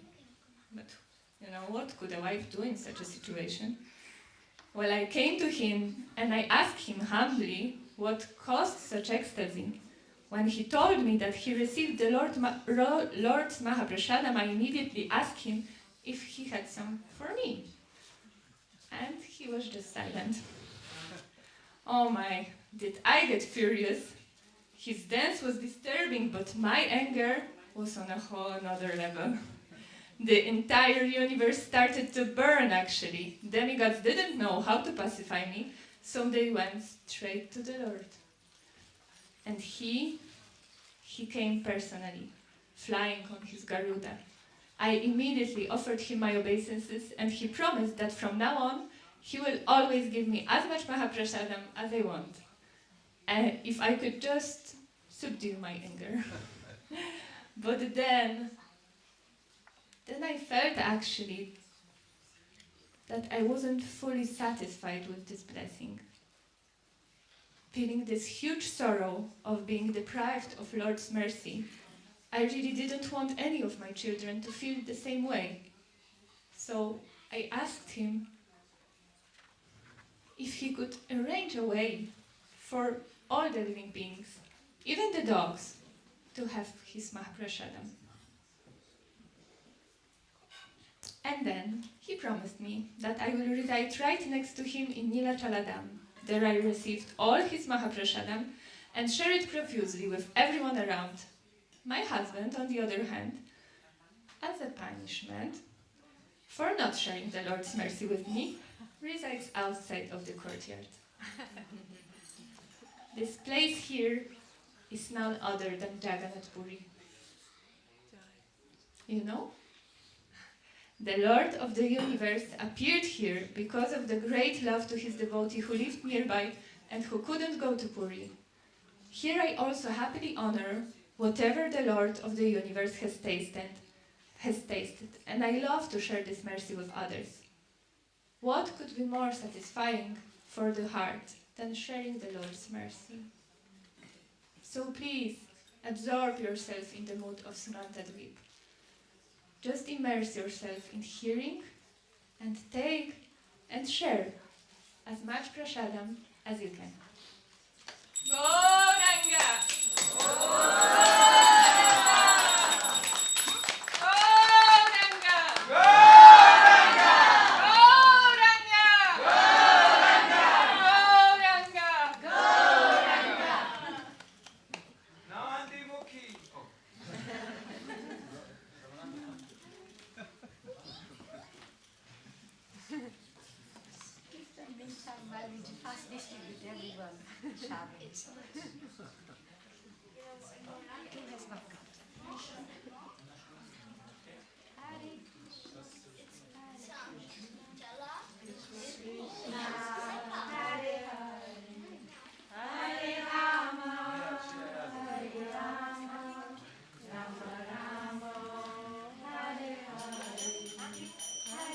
So, what is next on our journey, Mangala?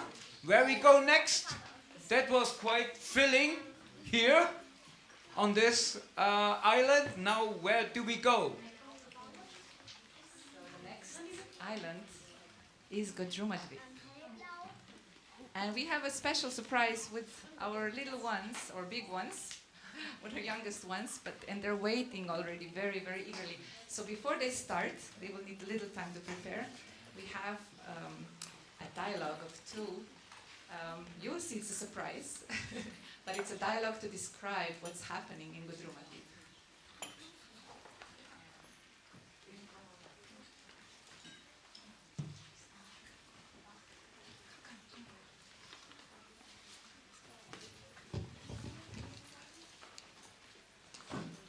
Kirtan through the video will show us what's happening here.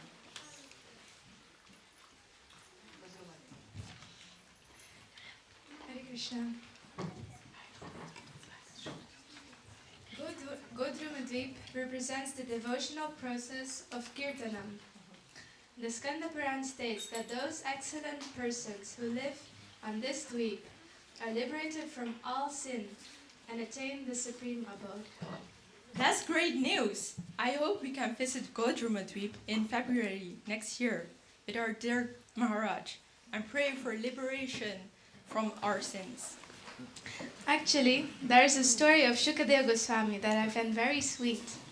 Oh, please tell us. Did you know that in his previous life, Shukadeva Goswami was a special parrot, a personal messenger of Srimati Radharani? He would take messages from her to Kṛṣṇa.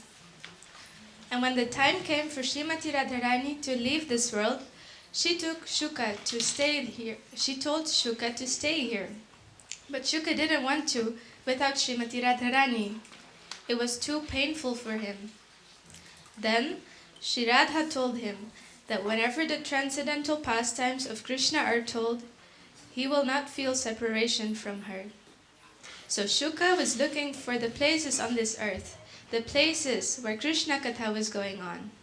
And he reached Kailash, the place of Lord Shiva and Parvati. Shuka himself hid himself in the green tree and listened to Shiva reciting the Srimad Bhagavatam.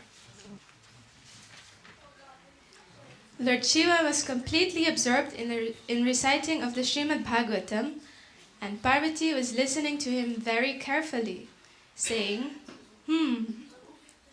But then Shuka would make a sound, this very same sound, at the same time as Parvati did.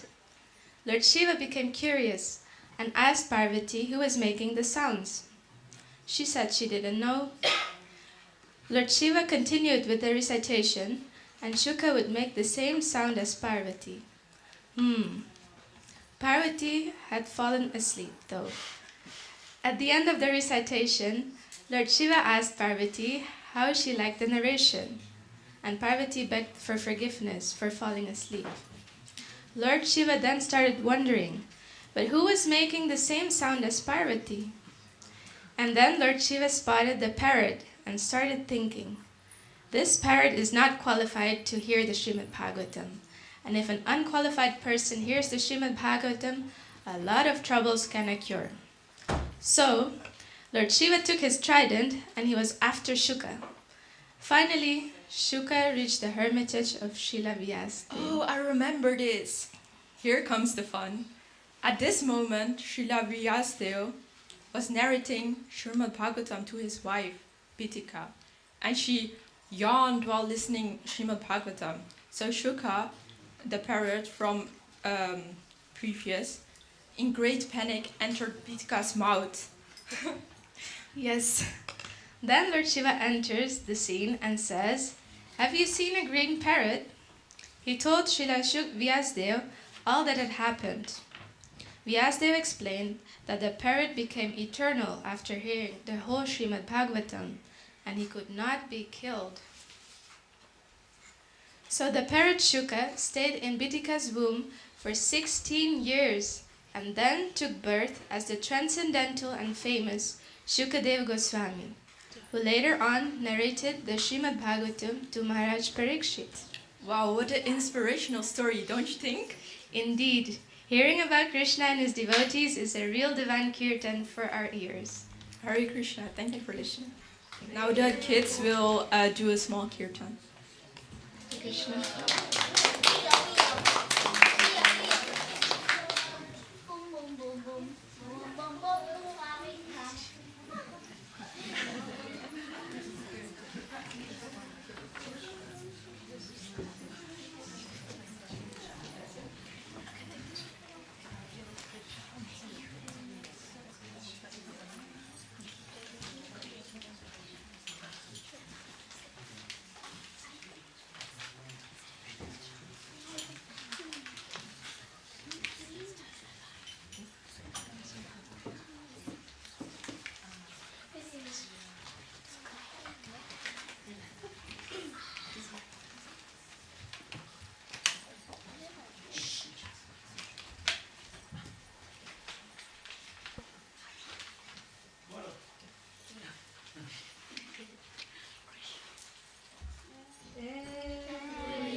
Thank you so much.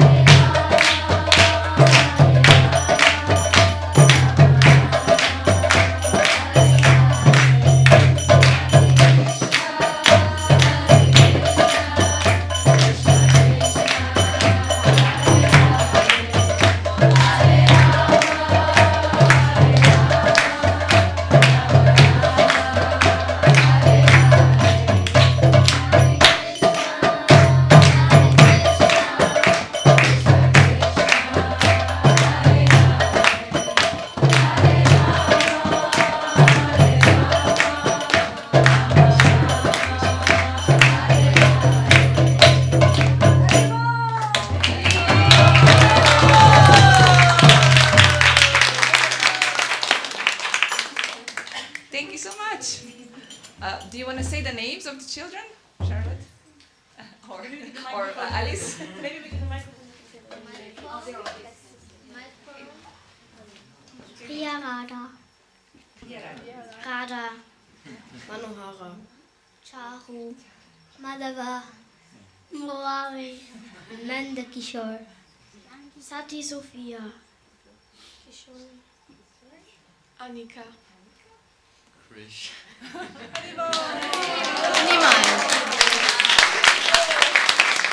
They prepared this in less than a day, so I think they deserve a big applause. Thank you so much.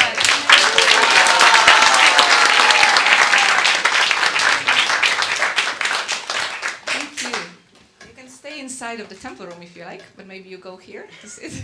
We'll have the next island meditation. So we are leaving now Godrumadvipa. Are we leaving Godrumadvipa already? It was nice here. Yes, it's the heat, I think. I think you all went to the Ganga for this. Yes. But let's continue. they will join us later. I think they will catch up. So, we are slowly entering Madhyadvipa. And Madhyadvipa. Madhyadvipa. We are entering Madhyadvipa. You will hear what happens. We don't know yet. We were now on the island Godrumadvipa, which was island of Kirtanam, so glorifying the Lord. And now we're going to the island of Smaram.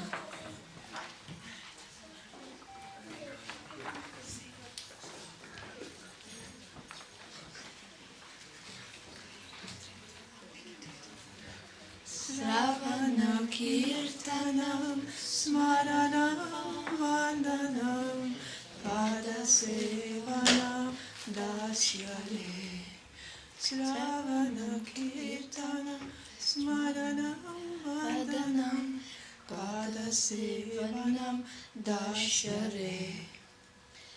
My old aunt Dira is trying to make me Krishna conscious, and I agreed to go with her to this great place, Madhyadvipa. I've never been there. She wants to tell me a story that she learned a long time ago. It's gonna be so much fun. By the way, I'm really curious how this place got its name.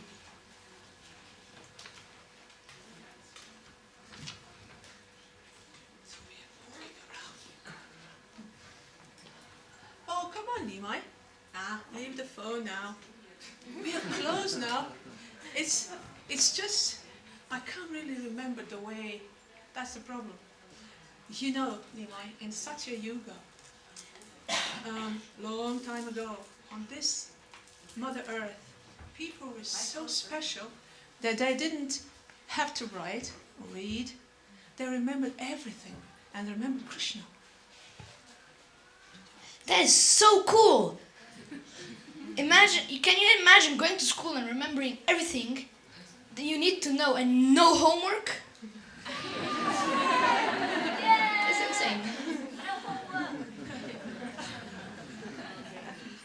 Oh, Hare Krishna. Microphone. Hare Krishna. Oh, Nimai, I could swear I knew how to get there, but now I'm having a senior moment. I shouldn't have moved to London. I should have stayed here where I belong. Don't worry, Auntie. I can help you with my phone. I'm gonna put Google Maps. No signal. So much for modern technology. When you need it the most, it doesn't work.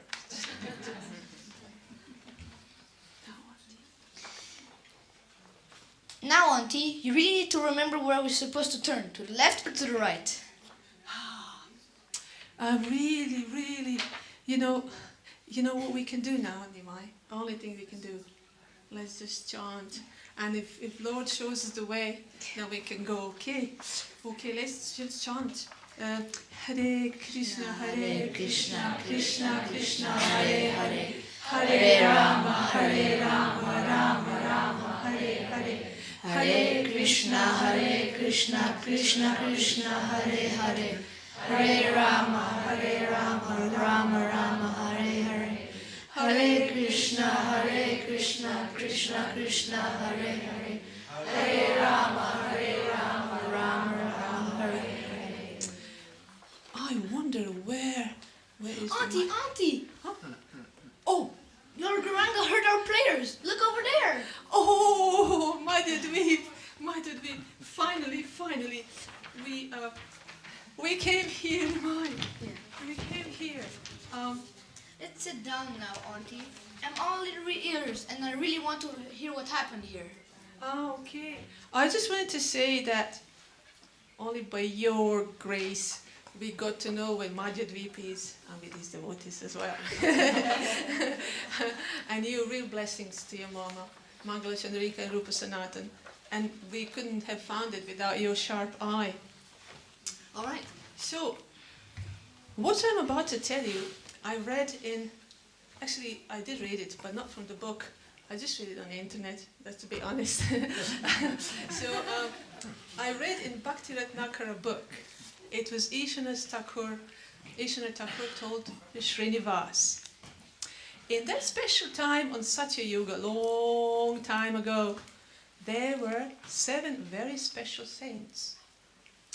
So I tell you their names. Marichi, Atri, Angira, Pulaha, Kratu, Pulasta and Vasishta. They were sons of creator of this universe, Lord Brahma. As they would say in the book, grandsire, Lord Brahma.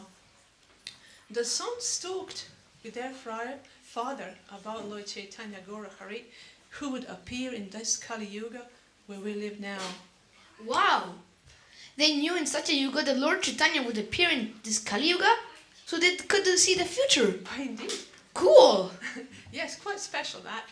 They say that Gauranga Mahaprabhu would give a love for Krishna to everyone. How did they do that? How did he do that? Well, the saints said that Gauranga Mahaprabhu would sing bhajan and kirtan, the names of Krishna, and while singing, people who would hear it, they would get that love. That's called prema. You remember we talked about that before? He would give prema to everyone, even the dog eaters. Dog eaters? Do people really eat dogs? That's a terrible thing to do. Well, yeah, it is really, if you just think about it, my stomach turns inside out. But probably some people in the past did that because they were probably hungry, they didn't have food. But that's a terrible, I mean, now the dogs are human pets, I believe, around the world, isn't it? Okay. Well, let's continue. So the saints also said that those who have a love and affection for Navadvipa Dharma, which means also this Madhyadvipa, their offenses don't count any longer. Well, that's good. And they can become residents of Vraja, the holiest place on the earth. They were chanting the holy names of Gaura Hari and remembered his pastimes, his form, you know what this means, what he looked like, yeah? And his divine qualities.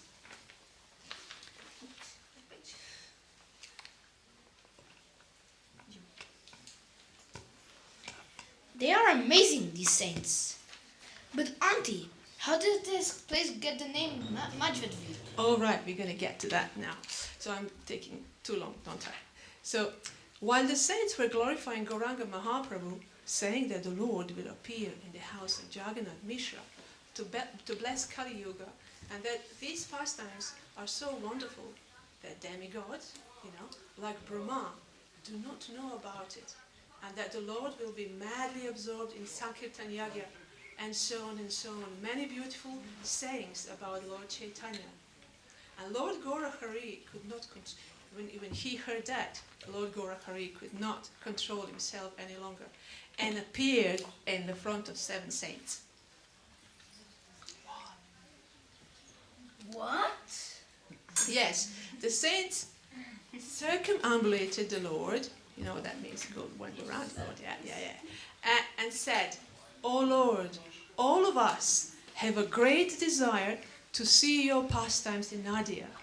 Please bless us so that we will meditate upon Navadvipa constantly." And Lord Gaura Hari said, "All of your desires will be fulfilled. My Navadvipa pastimes are very confidential. If you keep this as a secret, I will be very happy." And then the sadhus said, the saints, they said, "O Lord, is it possible to hide the sun under the palm?" So to answer your question, Imai, sorry, I have to read. The Lord Chaitanya appeared during the midday, which is called Madhyana. Like the midday sun, this place is called Madhyadvipa. Auntie, didn't you tell me that Madhyadvipa represents Smaranam, remembrance of Guru Hari, and he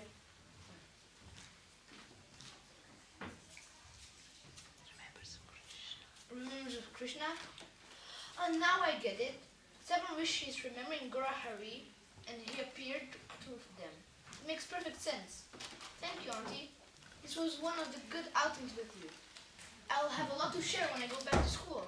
Yes, that's cool. So all of your friends could know your adventures in India. Well, it was a pleasure to tell you what I remembered. There was much more happening here, but right now, I can't remember it. So we should always remember Krishna and never forget him.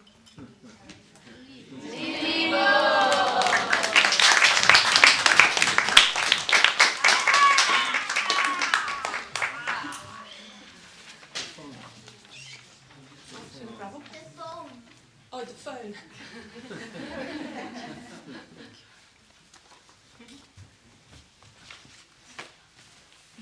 Thank you so much. Your time is nice. This was wonderful. So this text was written by Jahnudvipa and previous one also. And she wrote one more text, which you will hear later. I think we will have to make a shortcut and go first to Rtudvipa.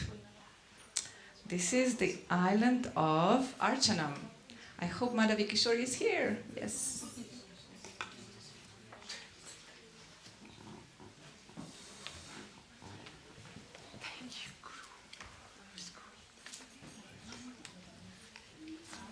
I have gone out of the box a little bit and I wrote something creative.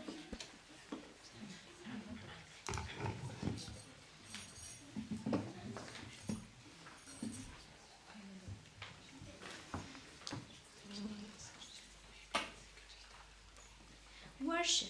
What an interesting term. Worship, or archanam, is a beautiful meditation where the mind, body and soul are engaged in the personal service of the Lord. I am a tree today, grown from a tiny seed that was carried to this holy place of Rtudvipa by my good fortune. Destiny brought me here. My parents, who were also trees of course, were rooted next to a mosque somewhere in Pakistan. There used to be music in the mosque and also some preaching. People used to walk into the mosque around 5 times a day and used to speak prayers. But my parents were so too conditioned to understand who it was that they were praying to. No one described God or his features, and pictures of God were strictly prohibited. They said that they'd find it difficult to worship a God they couldn't even picture, literally, but they weren't very religiously inclined. Why am I telling you all of this? Because I want you to understand how lucky you all are that you are allowed to actually see and worship the Lord in his personal form.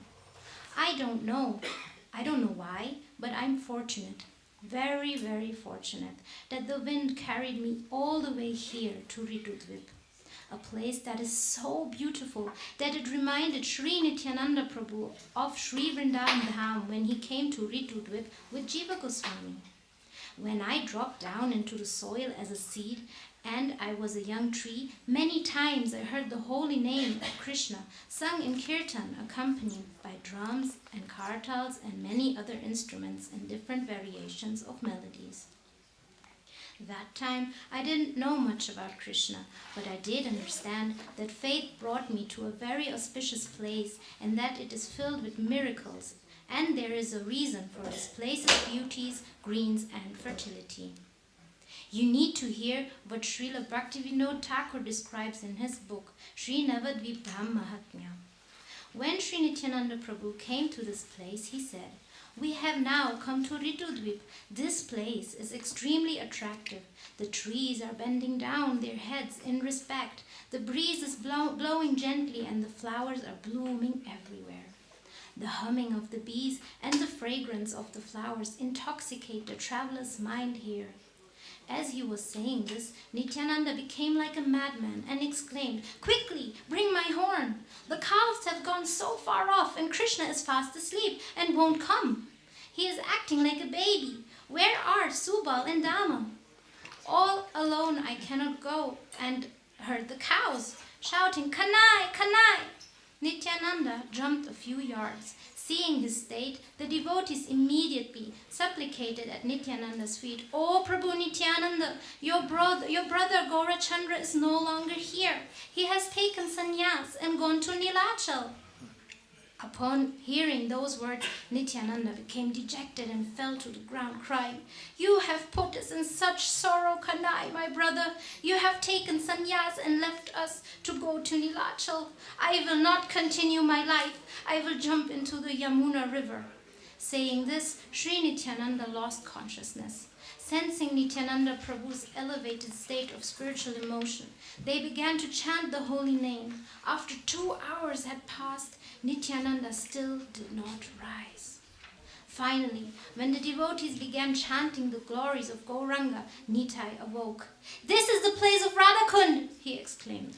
Here, in the afternoon, Gaurahari would perform kirtan with his associates. Look at the brilliance of Shyamakund, which attracts the minds of everyone in the universe. And look here and there are the Sakhi's groves. In the afternoon, Gauranga would become immersed in singing Krishna's glories and satisfy all by distributing prema. Now that in the 3 worlds there is no equal to this place where the devotees worship the Lord, whoever lives here will get that love of God, which will soothe the burning fire of material life. So this is what Bhaktivinoda Thakur wrote in his book. Now I'd like to say what I have heard. Ritu means season and Dvipa means island. Rtudvipa is so the place where the 6 seasons reside in the person and where they are engaged in worship of the Supreme Personality of Godhead. It's the 6th island of Navadvipa and represents the Archanam aspect of Navavida Bhakti. The 6 seasons are the rainy season, autumn, early winter, spring and summer. Here in Rtudvipa, the 6 seasons sweetly meditate on the advent of the Lord, and it is said that whoever visits this holy place will become free from all kinds of suffering and will take birth in Nadia to witness the pastimes of the Lord. Thank you for listening. Hare Krishna.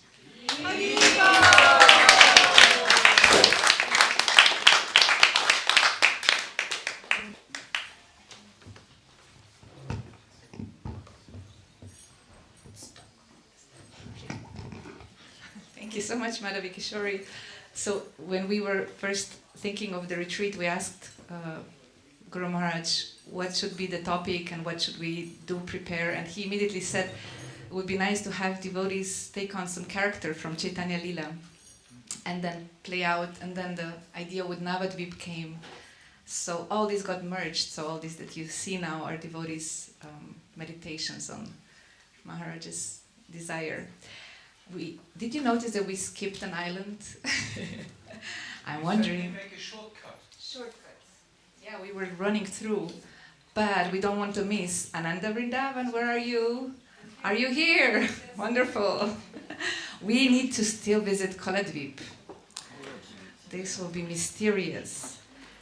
So Koladvipa is an island of Parasevanam. Yeah? So let's see what we will see here.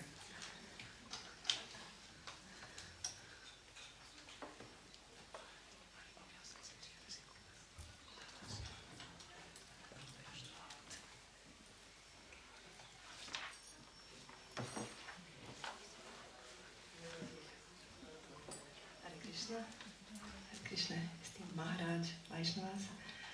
So, Koladvipa is a place that represents Padasevanam, as Mangalachandra said, worshipping Krishna's lotus feet. And many events took place, significant events on this island, including, I'll just mention a few that I felt inspired to say something about because of the not enough time to mention all. First of all, it's a place of Dameshwara Mahaprabhu's temple. Dameshwara Mahaprabhu is a deity that was worshipped by Vishnu Priya, Srimati Vishnu Priya, Lord Chaitanya's wife. After he took sannyas, she started, Lord Chaitanya took sannyas when she was 16, and she worshipped this deity until she was 96. So for 80 years she worshipped this deity. And it's a special deity, very beautiful. He has his arms extended lovingly towards his devotees. And his shoes, apparently the shoes of Gauranga, are kept there, wooden shoes. And the pujaris, they allow us to see, and even sometimes they put on our heads. So it's a very, very special deity, very special place. Another very significant place is Samadhi Mandir and also Bhajan Kutir of Jagannath Babaji, one of our prominent acharyas. He's very special in our line. He was, I think it's called Rasika Acharya, also known as Rasika Vaishnava Acharya. And one special significance of Jagannath Babaji is that after Bhaktivinoda Thakur has discovered the birthplace of Lord Chaitanya in Navadvipa in Sridham Mayapur, he invited Jagannath Babaji to that place. And at that time he was very old and he was not able to walk. He had to be carried in a basket. So what happened when they approached the place in Yoga Pit, he confirmed that that was the place of Chaitanya Mahaprabhu by jumping out of the basket and starting chanting Krishna's names and dancing wildly. So that was very, very special confirmation of discovery of Lord Chaitanya's original place, birth. What else? Dameshwar Mahaprabhu, Paramtala, Jagannath Babaji Maharaj. And also, that was a place where famous poet Jayadev wrote his book, Gita Govinda. So my friend and me, Harinamamrita, decided to play out one incident, one special pastime from the life of poet Jayadev. It's improvisation, so please stay with us. Okay, let's go.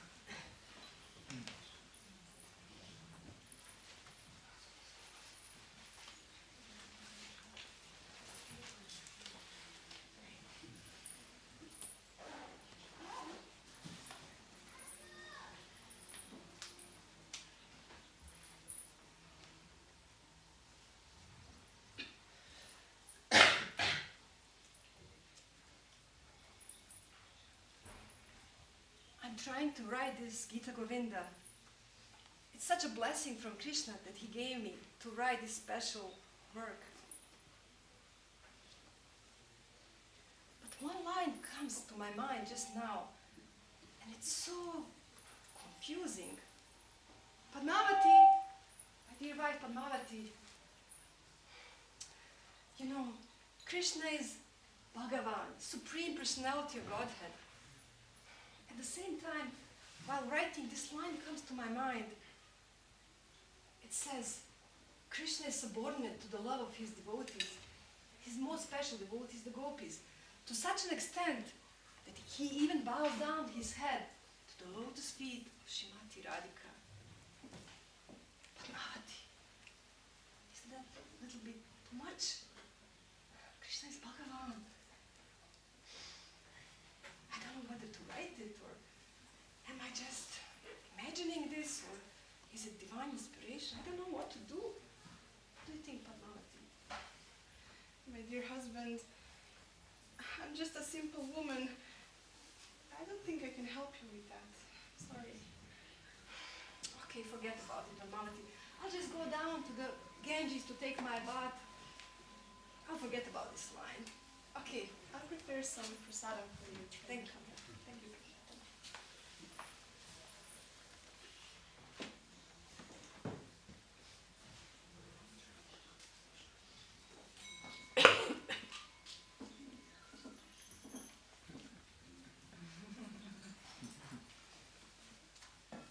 is this? My dear devotee Jayadev is reluctant to write down this line. And it's the highest of all truths that I am subordinate to the love of my gopis, especially of Srimati Radharani. And I bow down my head to her lotus feet. So what I'll do, I'll just help him write down this line. Krishna bows down his head to the lotus feet of Srimati Radhika, his beloved gopi.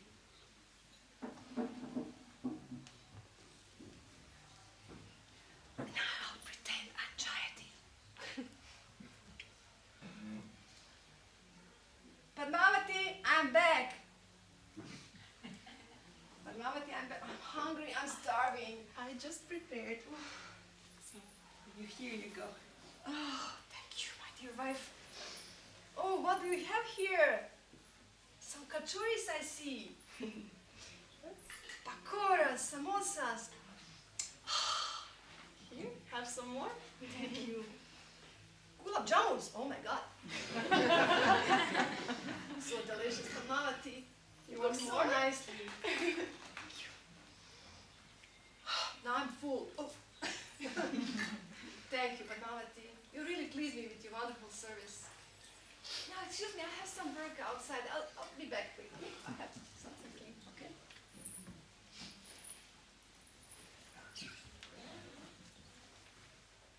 Again? Jayati. Back home. Padmavati, I'm back. But why are you so wet suddenly? You know that I went to the Ganges to take my bath. Of course, I'm hungry, I'm starving. Give me some food. But You just ate. I just ate? Come on, I'm hungry, you foolish woman. You just ate from this plate. I just fed you. That's strange.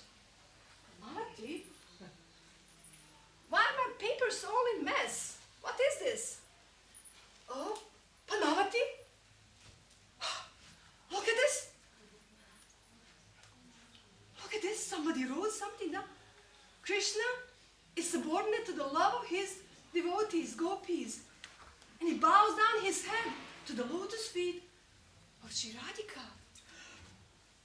Krishna wrote this down. Krishna was here. Krishna was here. Oh, how fortunate we are. Padmavati, you're the most fortunate. Krishna ate prasadam that I made. Padmavati. Shri Krishna Bhagavan ki jai! Srimati Radharani, exalted love of gopis ki jai! Hare Krishna.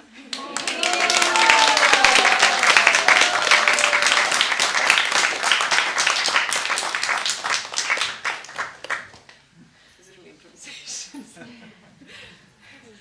I'm tired. When is prasada? Oh, I think it's worthwhile to wait a little more for prasadam. First of all, because the prasadam will be very special. It's still a surprise.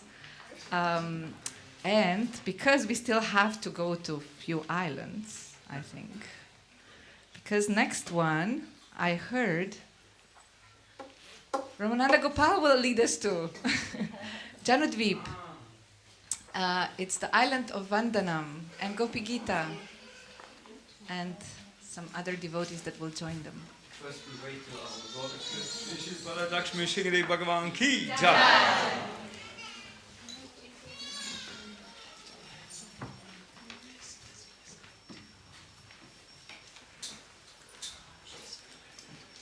Okay, so we come to Jahnudvipa, and when I first got that we represent Jahnudvipa, I thought, oh yes, Jahnudvipa.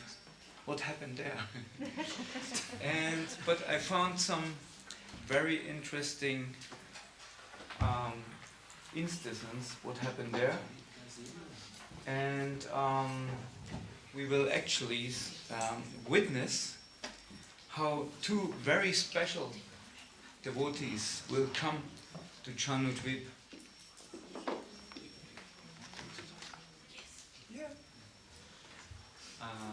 To Jahnudvipa, And since Madhavananda Prabhu in the morning class said also there should be different elements of theater, we quickly implemented also some kind of musical component.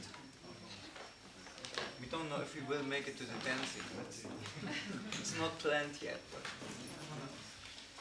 And yeah, we're waiting still for some friends that everything is ready. Balaram, are we ready? Just other things to take care of. Technique is always. Yeah. What about now? I think previously people could hear better, or they didn't need.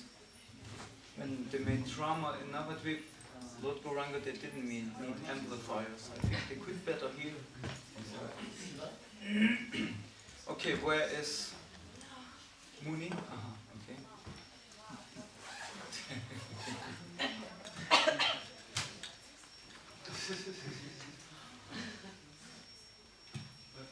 Where should I sit? Maybe come here. Okay. Okay, you're also ready. Okay. Let's go. Right into it. What are we doing here, Holmes? Why have we come here in a land of many sacred domes? Mr. Buckyrat gave us order to search for his daughter who floated here and disappeared. A flowing daughter? That sounds rather weird. She was known as Ganga, right here in the riverbed. Or maybe she just woke up and left from that. Whatever, my question is simple and sublime. Do we chase phantoms? Or is this a place of crime? And to blend in and don't create distress, we shaved our heads and took this beggar's dress. Indeed we are on foreign ground. We turned on the main Navadvipa road, and evidence we found. Shortly before the turn-off to go to Mamgachi, this thing was the success of our hunt. Oh, what a pleasant surprise! The evidence is here and jumped directly in our eyes.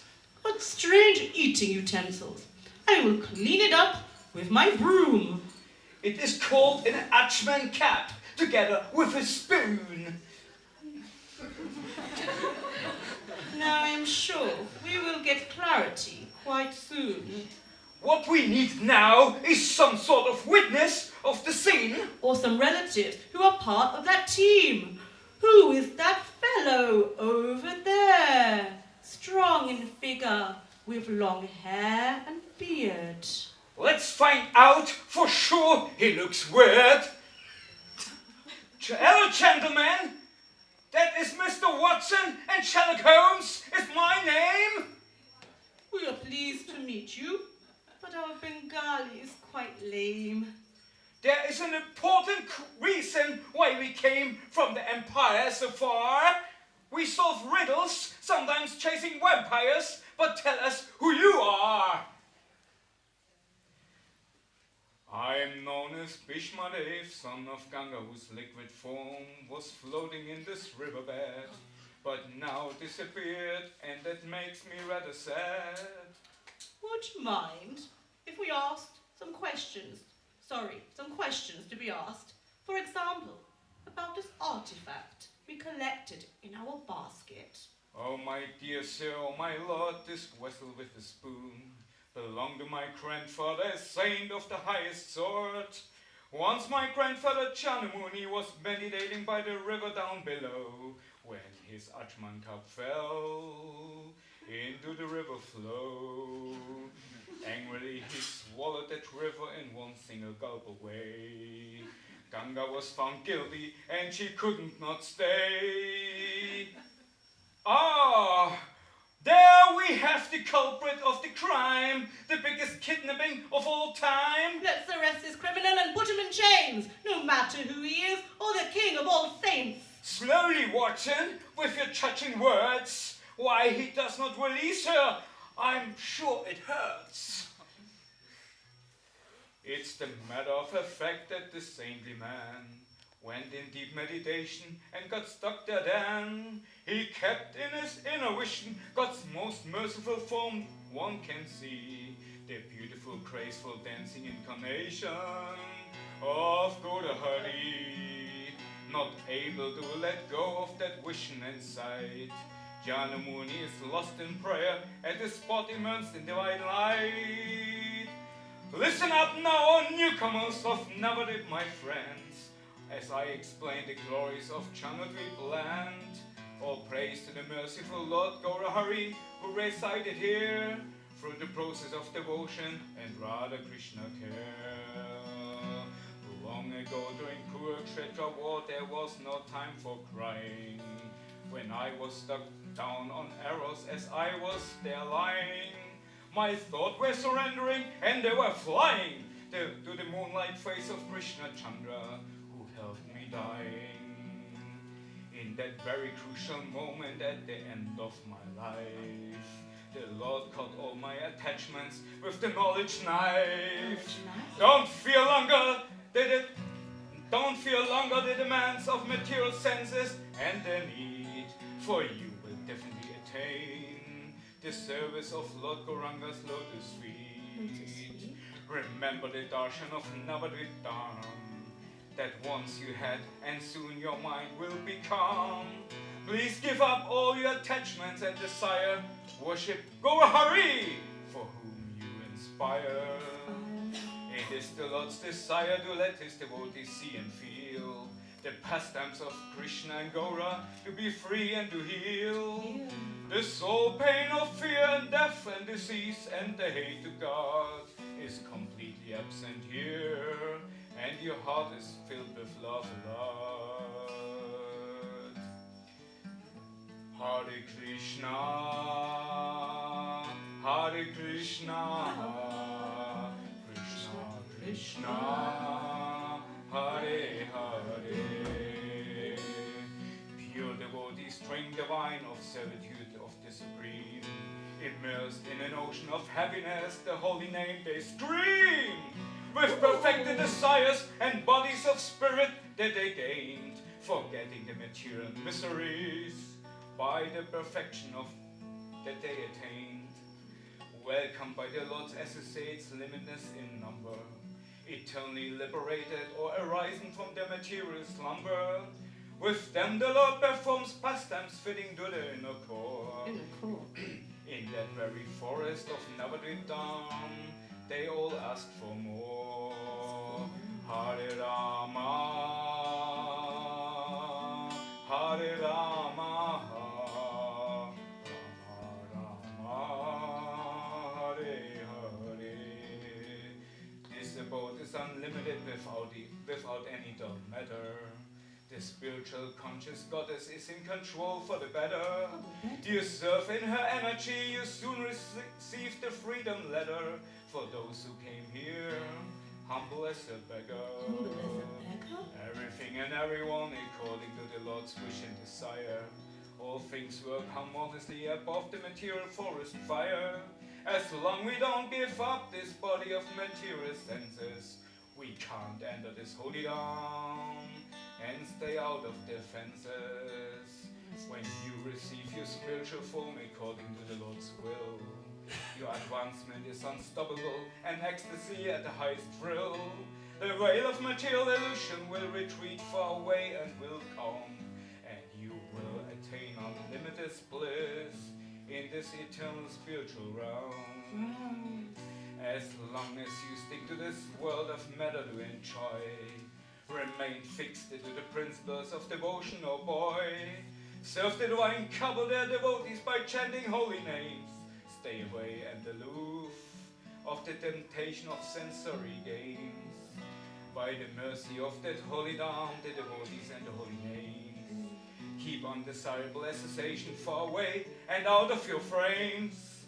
Very soon you will attain residence in that eternal abode. The divine couple will soon reveal your eternal love code. Very well, then, but still Mr. Bhagirath is on the wait. I hope there is still life in Ganga and it's not too late. Long time the river resides in this Janu Muni's belly. There is maybe still a chance that the water did not turn into jelly. Since the process on this island is intense prayer, let us all turn to the Muni and ask him for a special favor. Oh, how different is the culture here! The Ganga's water is dripping out of the Janumuni's ear. Watch out, Watson, the river out of the Muni just reappear. Behold the mystic and the beauty of that holy land, revealing itself to the humble soul whose devotional creeper here is bland. Ganga will be known now also as Jahnudvipa. Her water is very deep, and that holy island here will be known as Jahnudvipa.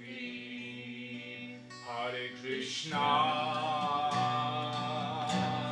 Hare Krishna, Krishna Krishna, Hare Hare, Hare Rama, Hare Rama, Rama Rama, Hare Hare. Hari Bol. Thank you very much to my dear Comfort Godrumadvipa as Dr. Watson. Hari Bol. And Grandfather Bhishma. Hari Bol. And we have Sherlock Holmes and Dr. Watson here, Moninda Gan and Subal Gopal. Hari Bol. And we had Johnny Balaram Cash on the guitar. Okay, thank you. That's it. Hari Bol.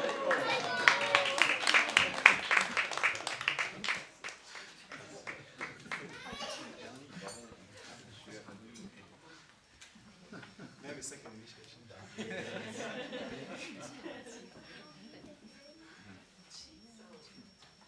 I think we can agree that Ramananda Gopal Prabhu found his creative voice. That was really great. Thank you so much. So we have next island we'll have a short visit through. It will be Kṛṣṇa who will tell us about the pastime happening in Modadrumadvipa, which is the island of becoming a friend, a servant of Kṛṣṇa. That's it. You can sit down. Take the mic.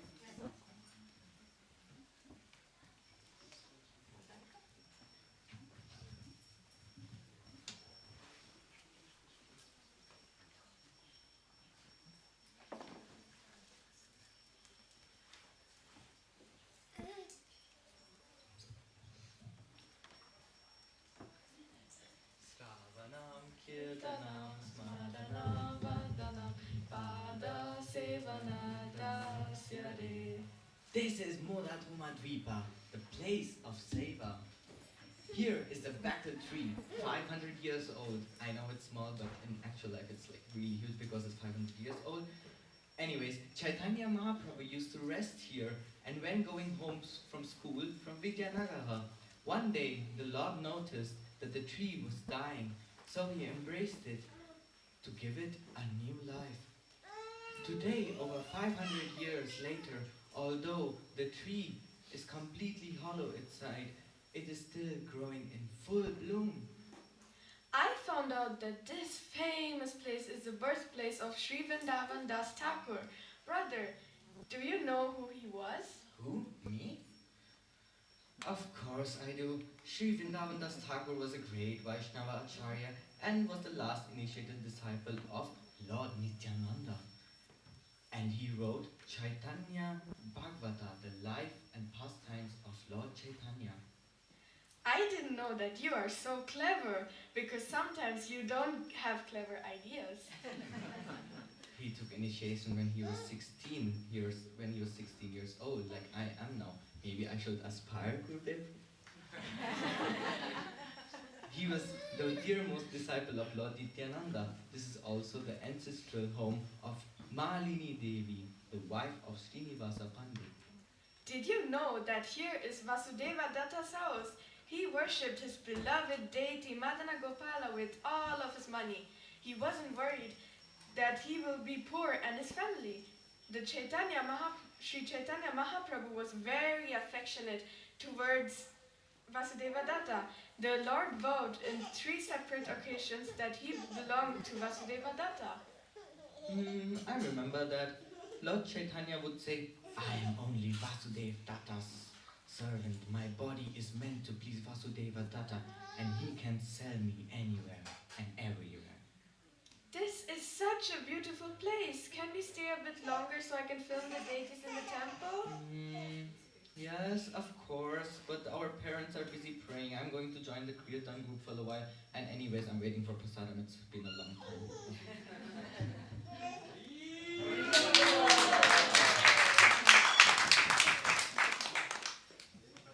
Thank you so much. Kṛṣṇa, these are brother and sister, if you didn't know. Thank you.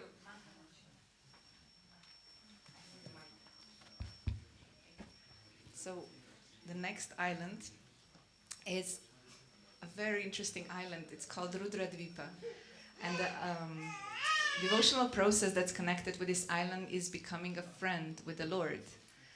So we wanted to hear more about what it means to become a friend with the Lord, because it seems this is a very exalted process and it's not to be achieved by a beginner devotee. So we asked kindly Guru Maharaj to read a little passage together with Rupa Sanatan. So I have the printouts and they just kindly obliged. So I'm forever grateful. Maybe we could move the chairs. Stand.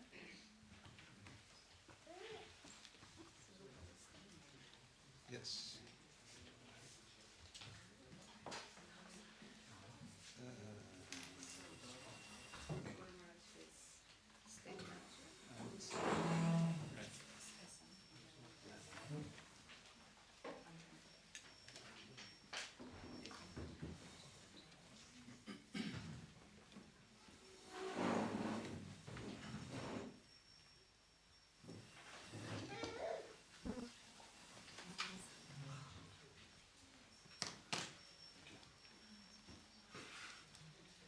The spiritual healing power of Rudradvipa changed the heart of Durvasa Muni. Thus, he gave up his inclination for yoga and started to worship Gauranga's lotus feet.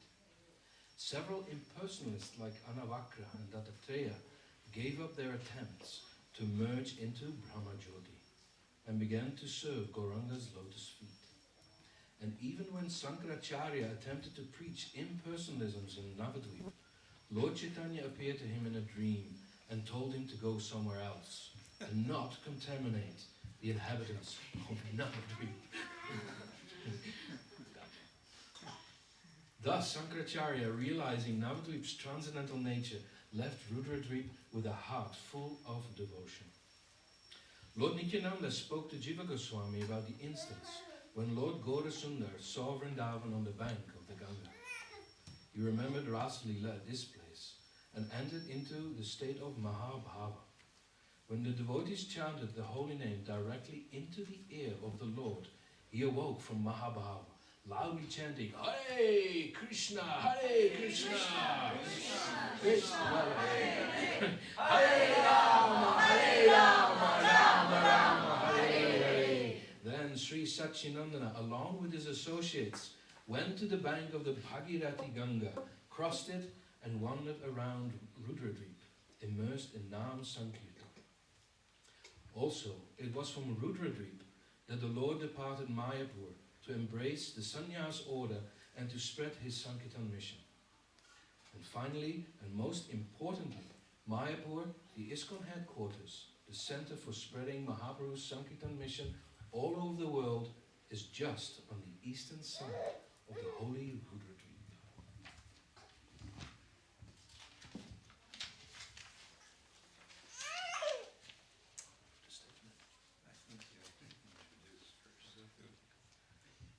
Gokumar's dialogue with the play director or stage manager, preparing the drama about the first impressions upon seeing Kṛṣṇa in Goloka Vrindavan. The play director is first setting up the scene and explaining to Gopkumar the story's background. I'm the stage manager. So, imagine this. Kṛṣṇa is very eager for the company of each and every one of us. The Brihad Bhagavatamrita describes this in the instance when Lord Narayana welcomes you, Gopa Kumar, after a long journey to the Lord's divine abode. Narayan says, I looked down the path observing whether or not you were coming. A long time passed and I saw you didn't even show interest in chanting the holy names. There was not a single sign that you would ever look in my direction and want to come to me. So, finally, I did something. I couldn't break my timeless laws of not interfering with the spiritual progress and desires of anyone, but I sent a great soul. I actually became your spiritual master. And then you took the mantra and started your journey. Now, I'm very happy you have come. You have come. Please stay here with me. As far as I know, what happened then is that I stayed for some time. But the yearning of my heart was not fully satisfied in Vaikuntha or Lord Narayan's abode. I wanted to go to Vraja, where playful Kṛṣṇa engages in sublime relationships of love with his many devotees. Yes, then, after visiting other places, at some point, you reach Vrindavan. The book describes your first meeting with Kṛṣṇa. In the distance, you see Kṛṣṇa coming with cows. You hear the happy laughter and flutes of Kṛṣṇa's many friends. Kṛṣṇa is surrounded by a cloud of dust raised by the cow hooves, and some powerful demigods dive down to catch the dust that has touched Kṛṣṇa's lotus feet. Suddenly, Kṛṣṇa becomes aware of your approaching from the distance. As soon as he sees you, Kṛṣṇa breaks free from the cows and cowherd boys and runs toward you. Finally, he can embrace you and overcome with feelings of excitement and love. He falls to the ground and muddies it with his tears of ecstasy caused by the arrival of his dear friend. Okay, let me try this on the stage. Then from a distance I saw him, his charming flute in hand, running quickly. He emerged from among his friends and animals and approached me, saying in a sweet voice, Look, Sridham, here's my dear friend Sarup, who used to be known as Gopkumar. Because Kṛṣṇa recognized Gopakumar as his friend Sarupa, Kṛṣṇa left behind the cowherd boys and the cows and ran forward to greet him. Imagine, he was dressed for the forest. His garments, earrings, and peacock feather crown all swayed to and fro, and so did his garland of kadamba flowers. His fragrance perfumed all directions, and his beautiful lotus face blossomed with a playful smile. I imagine how the effulgence of his cloud-colored body, shining with the full sweetness of youth, lit up all corners of the sky. His beauty, which captured the hearts of ever-dear devotees of Vraja, was an ocean abounding with countless excellencies. Unable to express much more about the beauty of Kṛṣṇa's body, which glowed like a new rain cloud, you sum up Kṛṣṇa's beauty by describing it as an ocean of excellences. As an ocean is constant and unfathomably deep, so are all of Kṛṣṇa's personal qualities. In Goloka, Kṛṣṇa's beloved devotees know the value of his beauty and other virtues because the hearts of those devotees are completely attracted to him as his heart is to them. He leapt forward and came close to me. compelled by the affection of his helpless devotee. I fainted in love at seeing him. He caught hold of me by the neck, and suddenly he too fell to the ground. Remember, while playing this, you were already aware, at least theoretically, that Kṛṣṇa is very affectionate to his helpless devotee. But now you learned that Kṛṣṇa had affection specifically for you. Merely seeing Kṛṣṇa was enough to utterly enchant you, but this new discovery pushed you toward the limit of ecstasy. Very helpful, thank you. A moment later, I re-awoke and carefully freed my neck from his grasp. I stood up and saw him on the ground in a faint, moistening the dust-covered path with his tears. This is the most dramatic part of the scene. Even though Kṛṣṇa was unconscious, he was crying so profusely that his tears were turning the dust on the road into mud. Many residents of Gokul came and started to shout confusing words, trying to make sense of what was the scene. The gopis cried loudly in distress as they surrounded Kṛṣṇa. Several groups of cowherds cried with pitiful voices. The animals, all crying out in love, their faces drenched with floods of tears, approached Kṛṣṇa one by one and gently smelled and licked him again and again. What was happening is that all beings, moving and non-moving, were on the verge of death. Oh yes, and as for me, I was drowning in a vast ocean of sorrow.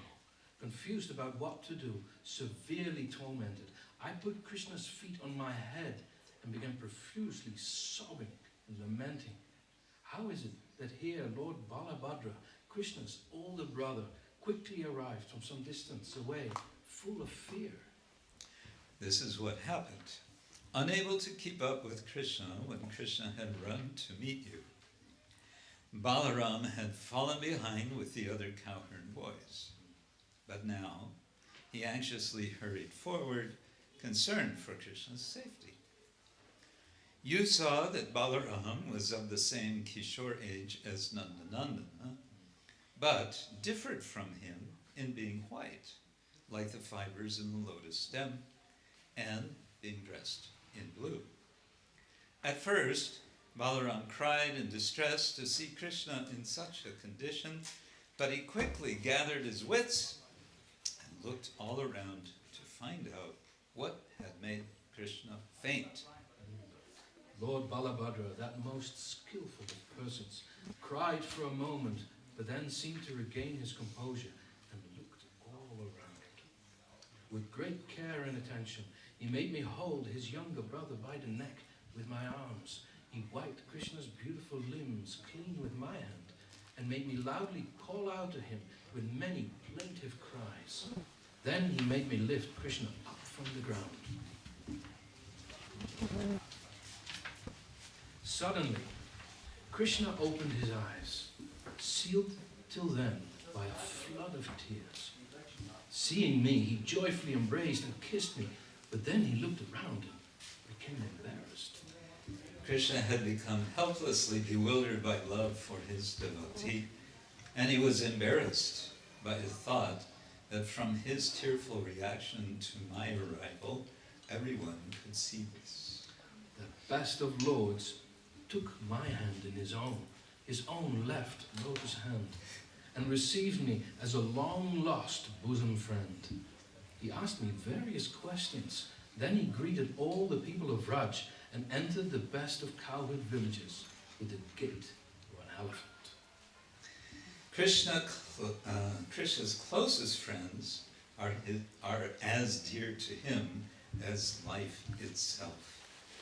Holding your hand, Kṛṣṇa welcomed you with such questions as, "Dear friend, are you healthy? And are you happy?" This expression of overwhelmed joy is a sign of Kṛṣṇa's character. It shows that he cares very much for everyone and is most happy about the tiniest sign of spiritual life in someone. And when a soul becomes mature and ready for meeting, Kṛṣṇa is full of joy. It is described that the first meetings with Kṛṣṇa, or experiences of him, are very brief, feeling like a dream. The devotee doesn't know, was it a dream?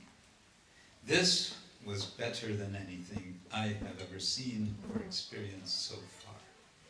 Then, the meetings and experiences become longer, and words and embraces are exchanged. And then, the soul finally enters into the eternal pastimes. Shri Rudradvipa ki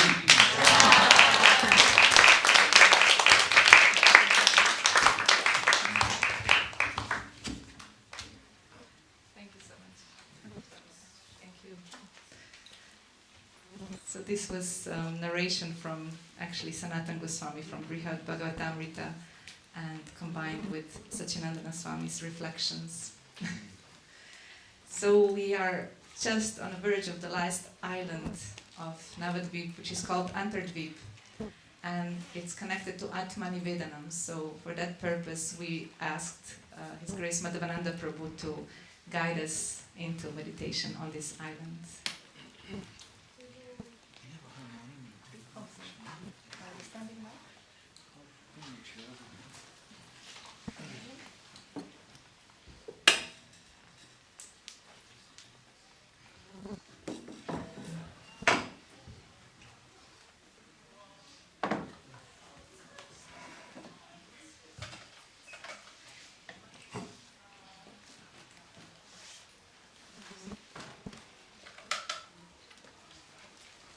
Harmonium works?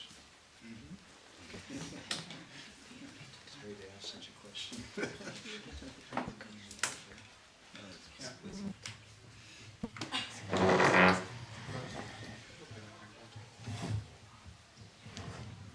So I'd like to ask everybody again, like we did this morning, to come and sit on my lap. Really close. Because we want to speak about Antardvipa. Antar means inside. It means something very hidden. So in Sanskrit it's the Upanishad. Come close and sit down.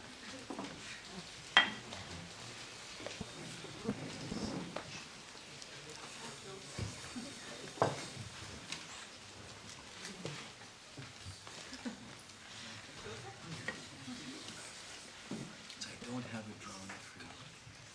But there's an art form which is storytelling. I'd like to share some things with you in my own little way. Because originally, Brother Chandra said, so you should be Antardvipa, an island Antardvipa. As some of you may know, there's a poet named John Donne.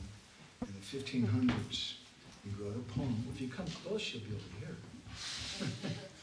He wrote a poem in which he said, no man is an island. So, taking shelter of that idea. This is a story about Lord Brahma. And it's a very relevant story for all of us. Because when we share stories, it should be relevant. It's not just some theoretical thing. But what does it have to do with me? So Antardvipa means something very hidden. And it has to do with Lord Brahma. Lord Brahma is a great devotee, but he sort of made a big mistake. Right? He sort of kidnapped all of Krishna's friends and cows and took them away, and it was really bad. And he realized what a mistake he'd made. And he came back to Krishna, and Krishna said, no problem, you're the temple president. You're in charge of the universe, you're in charge of everything. So I forgive you. But we understand Antardvipa, that there's an island in our heart, something very private. And Lord Brahma wasn't happy with that. In the Brihad Bhagavatamrita, when Narad Muni begins to glorify him, you are the greatest devotee. Lord Brahma replies to him, Tam mayayaiva satatam. I'm always in Maya. Jagatau ham guru prabhu. I have this problem. I think I'm the guru of the universe. I think I'm the supreme Prabhu. Pitamahas, I'm the grandfather. Kṛṣṇa Shanabi Padma Samudbhava. I took birth from the navel of Kṛṣṇa. Tapasya Radhikas, I'm a great tapasvi. I'm doing so many things. And he says, in this way, I'm always in Maya. And he came into Navadvipa, desiring Antardvipa, something, an island inside the heart. He wasn't satisfied with Krishna's forgiving him, but he wanted something more. And he came and he began to pray and cry out. And Bhaktivinoda Thakur describes. Jeshamoy mama lila prakata hoibe Javanera grihe tume janamaya Hare Krishna, Hare Krishna, Krishna Krishna, Hare Hare Hare Jeshamoy mama lila prakata hoibe. At that time, when I manifest my pastimes, Javanera grihe tumi janama laibi. He said, don't worry, because Lord Brahma, he prayed to Chaitanya Mahaprabhu said, so what do you want? And Lord Brahma said, I have this problem. I'm a big, big person. I don't want to be a big person. I want antar. I want something internal. And so then Mahaprabhu gave him this benediction, Jeshamoy mama lila prakata hoibe, that when I manifest my pastimes, Javanera grihe tumi janamadavi, you'll take birth as a Yavana Malecha, and the most fallen birth, the most fallen family. And you'll always think of yourself as being very, very fallen, and your name will be Haridas. And every day you'll chant 300,000 names of Krishna. And Mahaprabhu told him, Oh hey Brahma Sunamora Antarera Kata Vyakta Kabu Nakoi Vive Shastra Japta Kata Hare Krishna, Hare Krishna, Krishna Krishna, Hare Hare Oh hey Brahma Sunamora. Listen Brahma, listen to me. Antarera Kata. I want to tell you something very private. This is a topic of Antardvipa. It's a topic of full surrender because we can do so many things externally. We can go right up to the point of being Lord Brahma.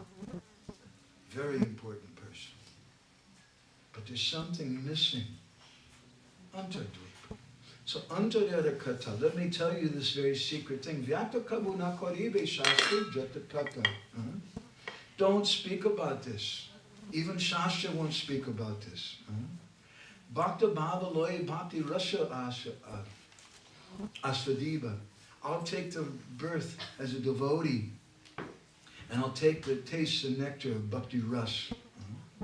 And I'll make devotees of all the previous avatars drunk with the ecstasy of the nectar of Vrindavan, the love of Srimati Radharani. And I'll take the form, the position of Srimati Radharani and taste her happiness. So Lord Brahma took birth as Haridas Thakur. But the story doesn't end there. It also continues in Jagannath Puri. I find a little... The Vaishnavas at Haridas Thakur's place of bhajan in Jagannath Puri at Siddhabakul, they composed years and years ago a pranam mantra to Haridas Thakur. Chatur Mukha Jagat Karta Chatur Veda Parayanaha Haridasa Kalo Jata Pramanam Tvam Namamyaham.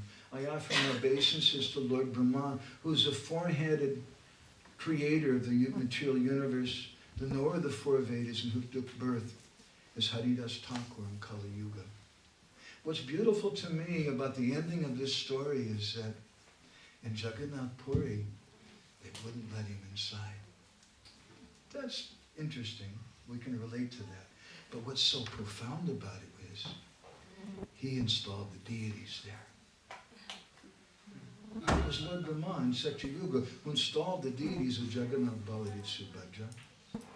And when that same Lord Brahma came again in Kali Yuga, as Sri Chaitanya Mahaprabhu, he said, hey! Pravesh Nishedh. Entrance forbidden, not allowed inside. And Haridas Thakur, he could have gone and said, hey, don't you know who I am? I am Lord Brahma, I installed the deities here. Not only that, but I'm known as the most intimate associate of Sri Chaitanya Mahaprabhu. He could have said all that, but he didn't. And because of that, he's the perfect example of taking shelter of the holy name. And Haridas Thakur, in Bhaktivinoda Thakur's Harinam Chintamani, he gives a very beautiful prayer. Amita Adama Tumi, Adama Tarana, Ubaye Sambanga Patita Pavana. Hare Krishna, Hare Krishna, Krishna Krishna, Hare Hare, Hare Rama, Hare Hare. He says, this is who I am. He doesn't say I'm Lord Brahma. He says, Amita Adama. I'm fallen. And I know who you are. To me, in a very intimate way, you're very close to me. To me, Adama Tarana. You're the deliverer of the fallen. Ubaye Sambande. This is my connection with you. That I'm fallen. And you're the deliverer of the fallen. Patita Pavan. Pati Pavan. So this is Antardvipa. And this is the life of a devotee. Antardvipa is the center of the 9 islands of Navadvipa. And it represents full surrender. But that full surrender is not something that we want to advertise. I want to finish with a poem in English, so please listen carefully. Love's candle burns bright in lovers' hearts, to set aglow those chambers' darkest parts. If one should bring it out the verbal door, pride's wind blows, and it glows no more. So this is Antardvipa. Thank you all very much.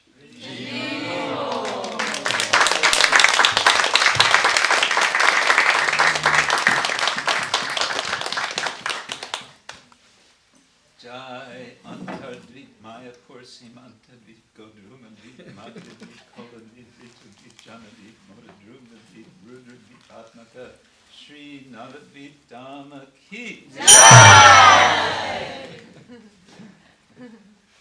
Where's Mangala?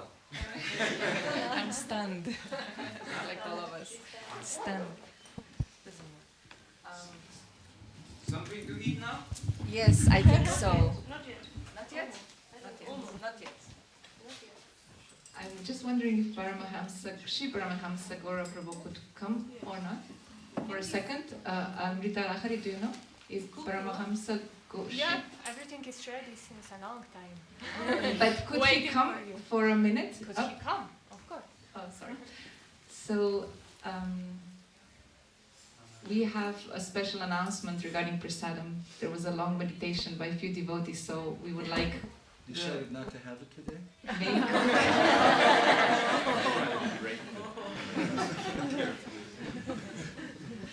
That was a surprise, Prabhu. No, you spoiled the surprise. But I can announce what will happen later, just to fill in the gaps. So perhaps, because we planned Guru Maharaj to sign the books at this time, but I think we will need a break. So maybe 3:30, if Guru Maharaj, if you would want to sign the books for devotees. There will be a book table out here. I think still Tia is here, yes, and Tia will be there with some devotees, so you can come, purchase the books, and Guru Maharaj will kindly sign them. And the afternoon, we have something so exciting, it's still a surprise, even for me. Chandika is preparing a interactive picnic experience, so please don't miss it. We will start at 4 o'clock to give some space in between, so we will meet here in the big meadow at 4 o'clock. And then in the evening, every Saturday, there is a big Homa Yagya here for Lord Nrsimhadev. So everybody's welcome after the picnic. I think it starts at 7-ish. And we'll have kirtan.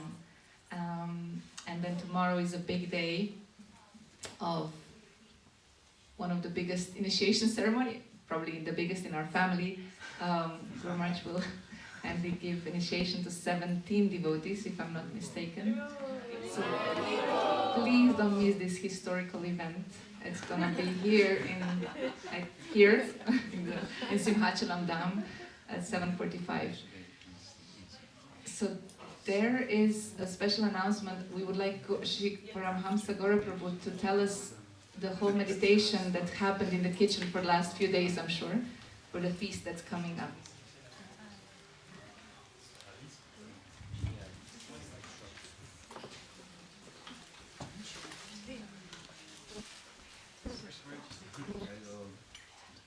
Hare Krishna.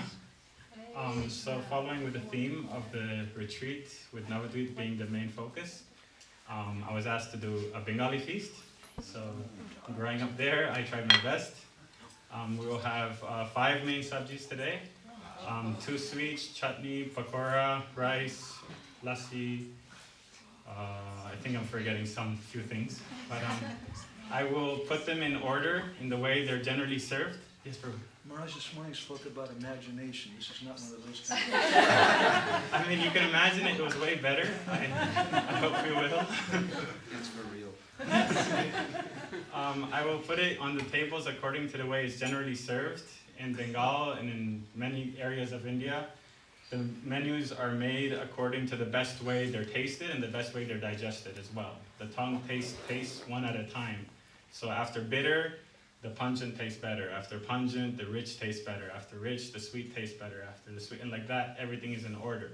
And so we don't just make a big khichdi out of our plates. We eat one by one. Of course you can. Prabhupada said prasadam anyway.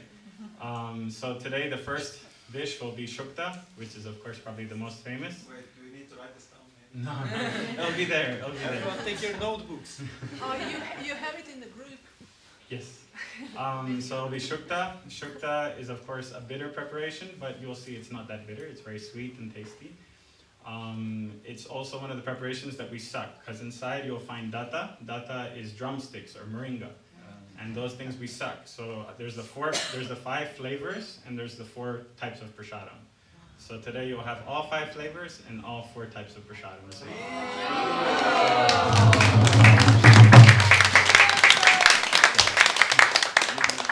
So it will go from bitter, then pungent, then rich. Right, then we have the fried pakoras that goes with the dal and the chutney. That's sweet and sour, of course. Then you have at the end the sweet, and the stringent will be the chutney as well. Yeah. So please, when you're having prasadam, meditate on Navadvipa Dham. Meditate on the millions of times it's described in Chaitanya Charitamrita, Mahaprabhu eating in this house and that house, eating with this devotee and that devotee. And they used to have 100 preparations. So today we just have a few. But please, I hope you will be transported to those wonderful pastimes and have a small taste of what Mayapur Dham and what Navadvipa is all about.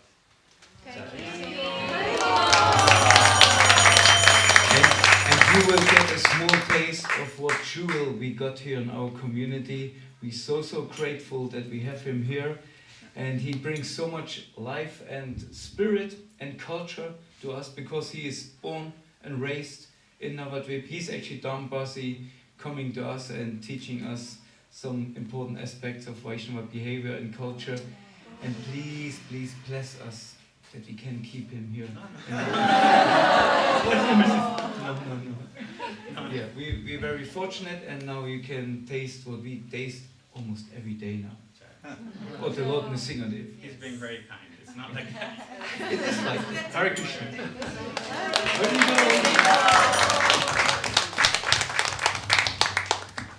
Mangala, what we do now?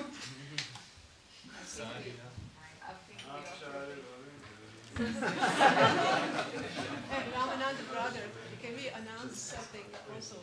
Oh, dear Lalita want to Yes, announce yes. something. Come here. This is not starting. Can somebody lift her up?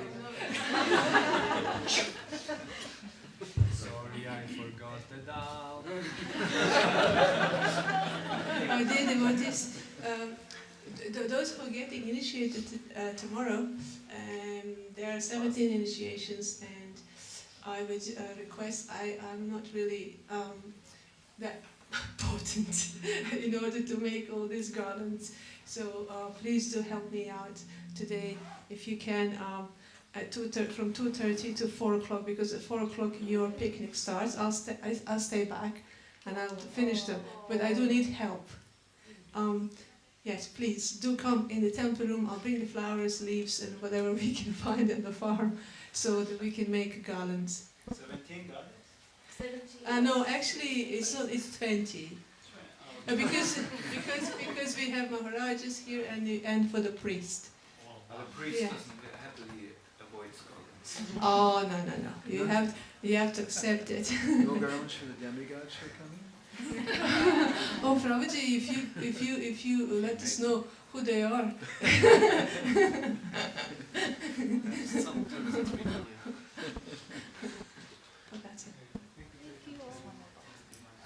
Also, there is a secret box here at the reception. Please go and look at the box.